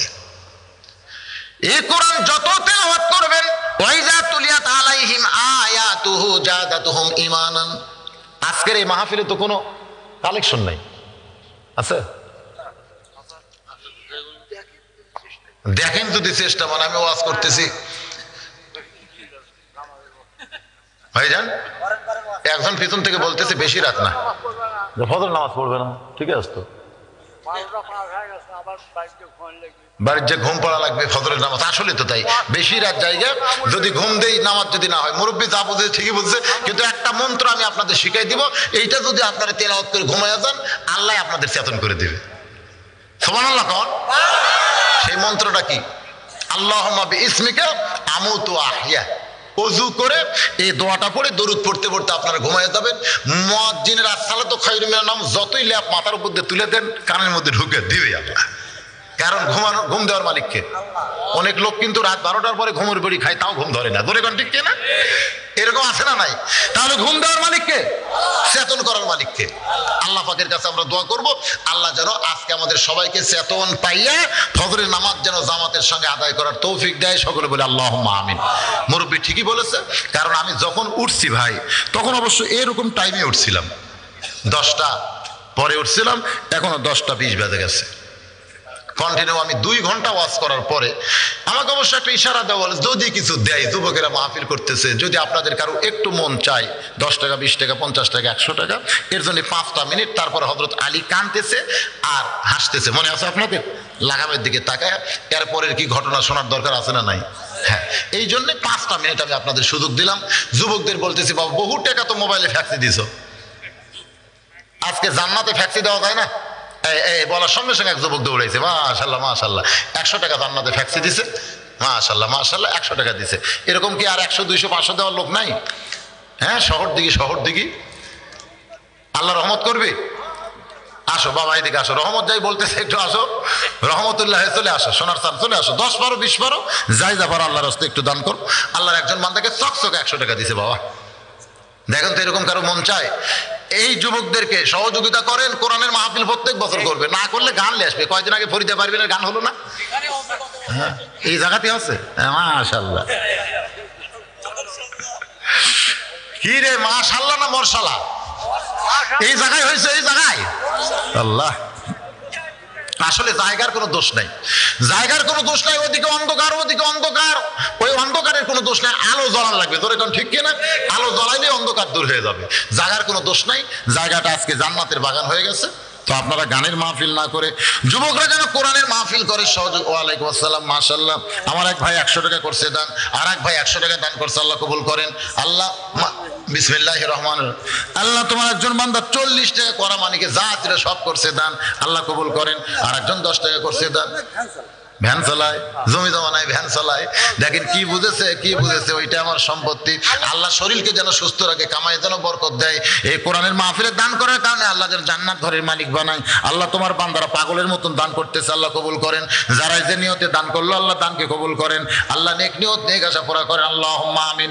আল্লাহ তোমার একজন যুবক বান্দা বলছিলেন এমনি হবে ফিতনা, আমি ফিতনাকে মহব্বত করি, এর উত্তর পাইনি। এই উত্তর পান নাই, মোবাইলে শুনছেন তাই না? ঠিক আছে, আজকে উত্তর দিয়ে দিও, মাশাআল্লাহ। হ্যাঁ, একটা উত্তর পাই নাই, মোবাইলে ওয়াজ শুনছে তো, মোবাইলের ওয়াজগুলো অর্ধেক তোলে না, এই জায়গাতেই বড় বিপদ।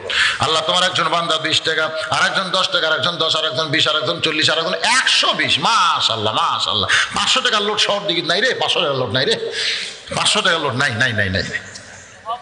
কেউ দেখান না কে ভাই? না থাকলেও খালি টাকাটা দেখান তো, দেখে আছে। আল্লাহ তোমার একজন 10, আর একজন 100, আর একজন 100 টাকা করছে দান, আল্লাহ দান কবুল করেন। আল্লাহ নেক নিয়ত নেক আশা পুরা করেন, সকলে বলে আমিন। সভাপতি সাহেব দিবে তাই বলতেছেন, সভাপতি তাই বলতেছেন।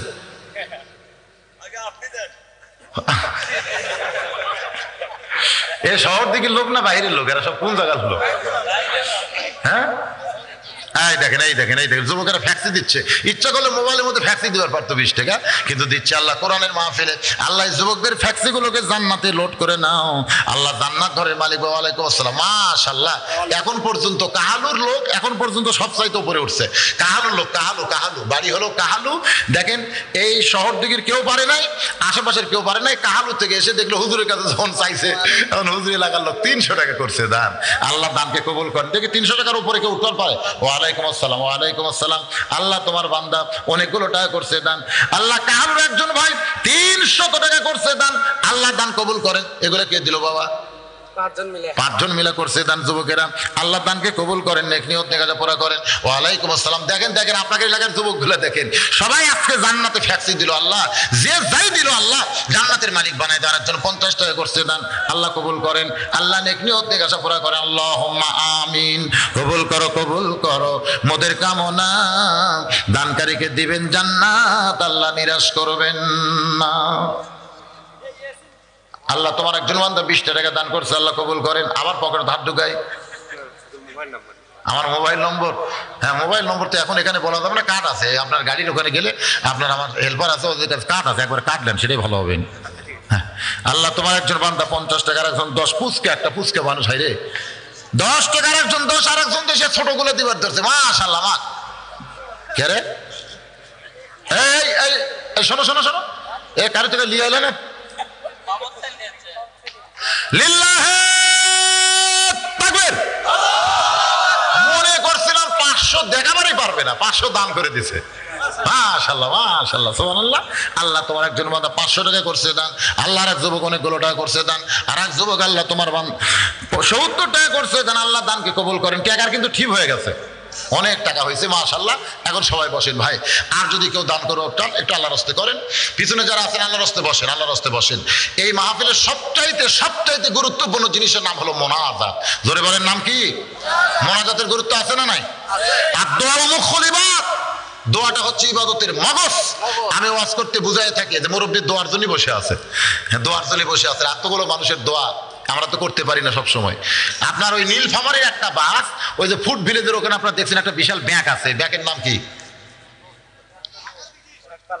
শাকপালা না, ওই যে ফুড ভিলেজের আগে একটা ব্যাংক নাই?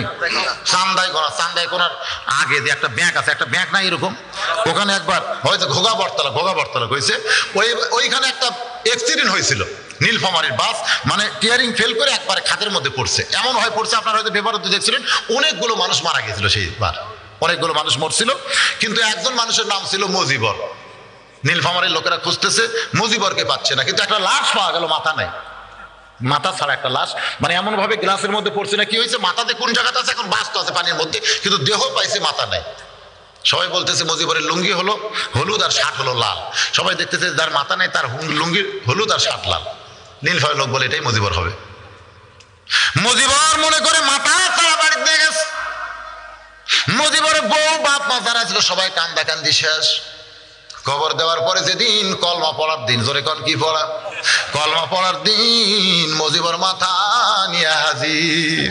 আসলে মুজিবর মরেই নাই, মুজিবর আহত হয়েছিল। সিরাজগঞ্জের লোকেরা টানা হেঁচা করে হাসপাতালে নিয়ে ওরে সেবা শুশ্রূষা করে 7 দিন পর 8 দিন পরে যখন চলে আইছে বাড়িতে, কিন্তু আয়সা দেখে মিলাদ চলতেছে। কিসের মিলাদ রে ভাই? সবাই বলে তুমি কেডা? আমি তো মুজিবর। কয় মাথা পাইলা কোথায়? যারা কলমা পড়তেছিল তারা মারছে দৌড়। মুজিবর ফিল হয়ে চলে আইছে মাথা নিয়ে। মুজিবর বইয়ের কাছে গিয়ে বলতেছে, বিবি রে, বলে তুমি কে? বলে আমারে তুমি চিনো না, আমি হলাম তোমার স্বামী। কয় তাহলে মাথা পাইলা কোথায়? তুমি আমার স্বামী না, তুমি যদি আমার স্বামী হয় তোমার তো মাথা নাই, তুমি মাথা পাইলা কোথায়? মায়ের কাছে যায়, মা একই কথাই কয়, বাপের কাছে যায়, বাপ কয় বেটারে তুই মাথা পাইলি কোথায়? মুজিবর তখন এক দৌড়ে কবরের কাছে গেছে, এই শয়তান, তোর যদি আজকে মাথা থাকতো তাহলে আমার এত বিপদ হইতো না, কিন্তু তোর মাথা নাই বলে আজকে আমার কত বিপদ, কেউ আমাকে চিনতেছে না। তার মানে মনে করেন মোনাজাতটা হলো মাথা। যারা মোনাজাত ছাড়া বাড়িতে যাবেন এরা হলো মাথা ছাড়া, জোরে কোন কি ছাড়া। আর যারা মোনাজাত করবেন তাদের মাথা আছে রে ভাই। এই জন্য আমি আপনাদের অনুরোধ করতেছি, ঘন্টার পর ঘন্টা মাগরিব থেকে রাত প্রায় 12:30 বাজে গেছে, এত রাত পর্যন্ত যারা ওয়াজ শুনেছেন তারা মাথা ছাড়া মুজিবর না হইয়া মাথাওয়ালা হওয়া লাগবে। আর দোয়া মুখল ইবাদ, দোয়া হচ্ছে ইবাদতের মাথা, জোরে কোন সুবহানাল্লাহ। হযরত আলী বসেন, যারা পিছনে দাঁড়া আছেন বসেন, সবাই আল্লাহর রাস্তায় বসেন। হযরত আলী চোখের পানি বের করে কাঁদতেছে, আর মুখটা মুছতে মুছতে হেসে বলতেছে, যেইটা বান্দার জন্য হালাল ছিল সেইটাই কর্মদোষে হারাম করে নিল। সুবহানাল্লাহ কোন। যেইটা বান্দার জন্য কি ছিল? হালাল ছিল, সেইটাই কর্মদোষে হারাম করে নিল। লোকটা বলে, হুজুর আপনি কি বললেন আমি বুঝতে পারতেছি না। বলে একটা হলো ঈমান, একটা হলো ইয়াকিন, জোরে কোন সুবহানাল্লাহ।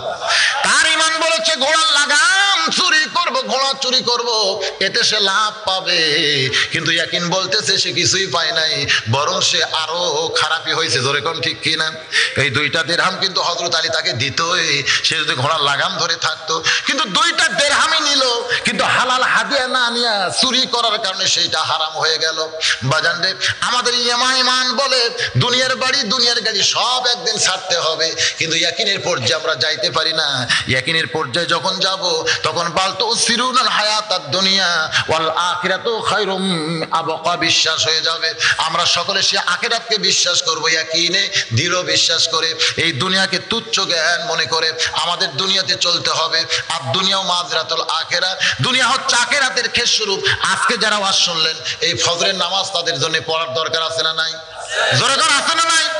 এশা যারা এখনো পড়েন নাই, আমি তাদের পায়ে হাত দিয়ে বলতেছি, যা করছেন করছেন, বাকি জীবন আর করব না, আজ থেকে আমরা নামাজি হয়ে যাব। তাহলে আজকের মাহফিলটা তওবার মাহফিল হবে।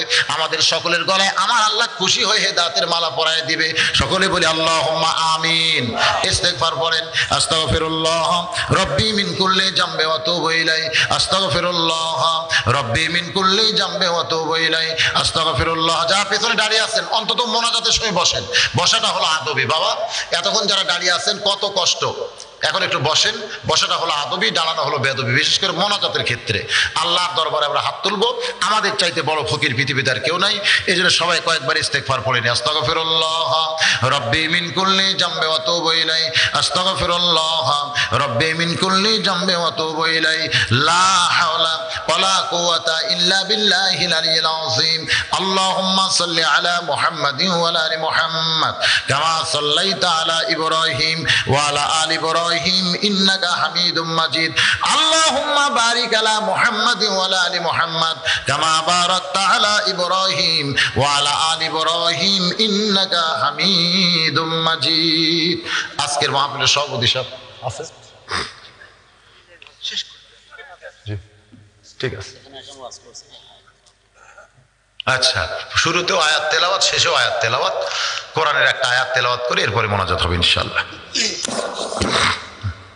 আয়াত তেলাওয়াত করলো এই ছেলেটা, এই আয়াতের মধ্যে অবশ্যই কথাই বলা হয়েছে, সেই কথাটাই উনি বললেন যে অসহায় যারা, ওকে নিচে রাখো, নিচে রাখো, তোমারটাকে এখানে রাখো নিচে।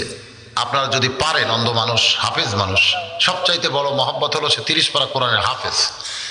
আর সবচাইতে যে জিনিসটা আমাদের দেখতে হবে সেটা হলো মাজুর।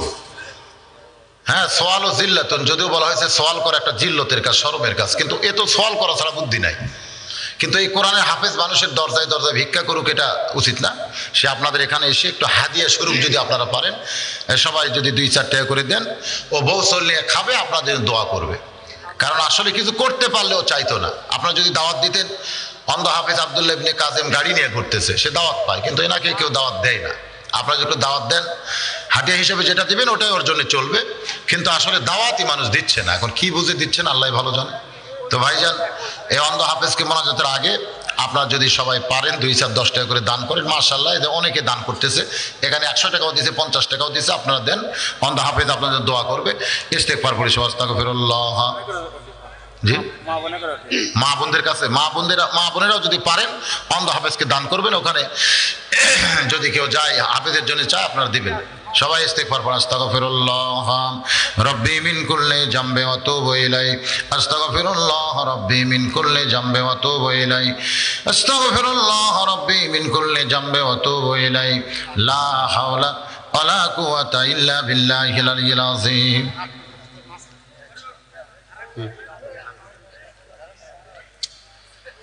এখনই দোয়া হবে। যারা হাফেজ সাহেবকে দিবেন তারা পরেও দিতে পারবেন মোনাজাতের পরে। এখন দোয়া হবে, দোয়ার জন্য সকলে বসেন, আল্লাহর রাস্তায় বসেন। অনেক টাকা হাফেজ সাহেবকে দিয়েছেন, আপনারা দিবেন, কারণ এসব মাহফিল নিয়ে যাওয়া যায় না, বড় একটা বিপদ। অন্ধ মানুষ আমি আগে মাঝে মাঝে সাথে রাখতাম, এবছর আমার সঙ্গে খুব একটা নাই, কি করে খাচ্ছে আল্লাহ ভালো জানে। তো আজকে যখন এসেছে, রাস্তার পাশে মাহফিল তো শুনেছে মানুষের কাছে, বগুড়ায় মাঝে মধ্যে যায়, আপনারা সবাই চিনেন। এটা করা ছাড়া বুদ্ধি নেই। ইমামতি করতে চায়, কয় কানার পাতে নামাজ পড়া জায়েজ নাই। মুয়াজ্জিনি করতে গেলে কয় কারেন্টের যুগ, শর্ট খেয়ে যদি মরে, বোঝেন না। কিন্তু সব না পারলেও বিয়া করছে, এই জায়গার যে কেমনে পারে আল্লাহ ভালো জানে। কয় আমি কিছুই করবার পারি না, কিছুই করবার পারি না, তো সোনার বাপ কেমনে হয়? ওই জায়গা পারে তো, পারেই তো ভুল করছে, ওই জায়গায় তারাই ভুল করছে। আর একলা থাকলে একটা অন্ধ মানুষের নেওয়া কোনো ফ্যাক্টর হতো না, কিন্তু বউ আছে, সামান আছে, এতগুলো লাইকে। হ্যাঁ, এই জন্য আপনারা একটু দাম করেন, ওই জায়গায় ভালোই পারছে। আলহামদুলিল্লাহ। এখন দোয়া হবে, ভাই সবাই বসে। اللهم صل على سيدنا شفينا حبيبنا نبينا مولانا محمد وعلى آله وصحبه وبارك وسلم اللهم آمين اللهم أنت السلام ومنك السلام تباركت يا ذا الجلال والإكرام ও দরদি আল্লাহ, কঠিন শীতের মধ্যে টপ টপ করে নিয়র পড়তেছে গায়ে, তারপরেও তোমার পাগল বান্দারা, তোমার পাগলি বান্দিরা আরামের বাড়ি, আরামের ঘুমকে বাদ দিয়া কোরআন হাদিসের মহাব্বতকে কলিজার ভিতরে নিয়া এই জান্নাতের বাগানে বসে বসে কোরআন হাদিসের ওয়াজ শোনার শেষে আমি গুনাহগারের সঙ্গে রহমতের দরজায় ফকির হয়ে দোকানা হাত তুলেছে। মেহেরবানি করে আজকের মাহফিল আমাদের সকলের হেদায়েতের জন্য, নাজাতের জন্য, জান্নাতের জন্য কবুল করে নাও। এই মাহফিলের শুরু থেকে শেষ পর্যন্ত যত আলোচনা হয়েছে এর মধ্যে যদি ত্রুটি হয়, ভুল হয়, মাফ করে দাও। এর জাহাদিয়া মঞ্জুর করো সোনার মদিনায়, নবী পাকের রওজা মোবারকে কবুল করো। তামাম আম্বিয়ায়ে কেরাম, আসহাবে কেরাম, তাবিনে কেরাম, তাবা তাবিনে কেরাম, আউলিয়ায়ে কেরাম, পীর মাশায়েখ, বুজুর্গানে কেরাম, তামাম পৃথিবীর মাটির নিচে যত মুমিন মুমিনা আছে আল্লাহ সকলের আরওয়াহ পরে হাদিয়া কবুল করো। আমরা যারা হাত তুলেছি, আমাদের মধ্যে যাদের মা নাই, যাদের বাবা নাই, আল্লাহ মেহেরবানি করে বাপ মার কবর জান্নাতের টুকরা বানিয়ে দাও। আমাদের দাদা দাদি, নানা নানি, আত্মীয় স্বজন, শ্বশুর শাশুড়ি যারা আমাদের বড় আপনজন ছিল, আজকে যারা অন্ধকার কবরে এতিম হয়ে আছে, আল্লাহ মেহেরবানি করে তাদের সকলের কবরকে জান্নাতের টুকরা বানিয়ে দাও। এই পৃথিবীতে যাদের জন্য দোয়া করবার কেউ নাই, আমরা তাদের পক্ষ নিয়ে তোমার দরবারে হাত তুলেছি, মেহেরবানি করে তাদের কবরগুলোকেও জান্নাতের টুকরা বানিয়ে দাও। নিজের দুইটা হাতের দিকে তাকায় দেখেন, এই দুইটা হাত দিয়ে কত কবরে আমরা মাটি দিয়েছি, এই দুই হাত দিয়ে কত লাশ অন্ধকার কবরে নামাইছি। একদিন আমরা সবাই মরে যাব, যেদিন আমাদের মৃত্যু হবে দিনটা যেন জুমার দিন হয়, যে মাসে আমাদের মরণ হবে মাসটা যেন রমজান মাস হয়। ইমানের সাথে, ইজ্জতের সাথে মুসলমান হয়ে এই দুনিয়া থেকে যেন বিদায় নিতে পারি। আল্লাহ মোদের সকলার জন্য কবুল করেন। ও দরদি আল্লাহ, শহর দিকের যুবকেরা বাবা যারা মিলে মিশে কষ্ট করে মেহনত করে এই যে আজকে জান্নাতের বাগান লাগাই দিছে আল্লাহ, আল্লাহ আজকের এই মাহফিল এই গ্রামের জন্য রহমত আর বরকতের ওসিলা হিসেবে কবুল করে নাও। আয় আল্লাহ তাআলা এই গ্রামের যুবকগুলোকে তুমি ইসলামের জন্য তোমার জন্য কবুল করে নাও। আল্লাহ বয়স্ক যারা আছে দিনের দায়ী হিসাবে তাদের কবুল করে নাও। অসুস্থ কেউ থাকলে সুস্থ করে দাও, অভাব থাকলে মোচন করে দাও। পর্দার অন্তরালের মা বোনেরা আয় আল্লাহ তাআলা আবিদা সালিহা পর্দানিশী কবুল করে মা ফাতিমার সঙ্গে জান্নাত দিও। আল্লাহ গোটা বিশ্বের মুসলমানকে মাফ করো, বিশ্বের মুসলমানকে হেফাজত করো। আমার বাংলাদেশের প্রতি রহম করো, বাংলাদেশের সকলের প্রতি আল্লাহ তুমি রহম করো, খাস করে আলেম ওলামার প্রতি তুমি রহম করো আল্লাহ। ও দরদি আল্লাহ, মেহেরবানি করে এতগুলো মানুষের মধ্যে যার দুইখান হাত পছন্দ হয় সেই দুই হাতের ওসিলায় আজকের মাহফিলকে কবুল করো। আজকের মাহফিলের সম্মানিত সভাপতি, আজকের মাহফিলের অতিথি, আজকের মাহফিলের আলেম ওলামা বক্তাগণ, আমার সামনে বসে আমিন আমিন যারা করে আল্লাহ তাদের সবাইকে ইমানে আমলে জান্নাতি কবুল করো। আর মরণের কালে আমাদের সকলার জবানের মধ্যে তুমি জারি করে দিও লা ইলাহা ইল্লাল্লাহু মুহাম্মাদুর রাসূলুল্লাহ সাল্লাল্লাহু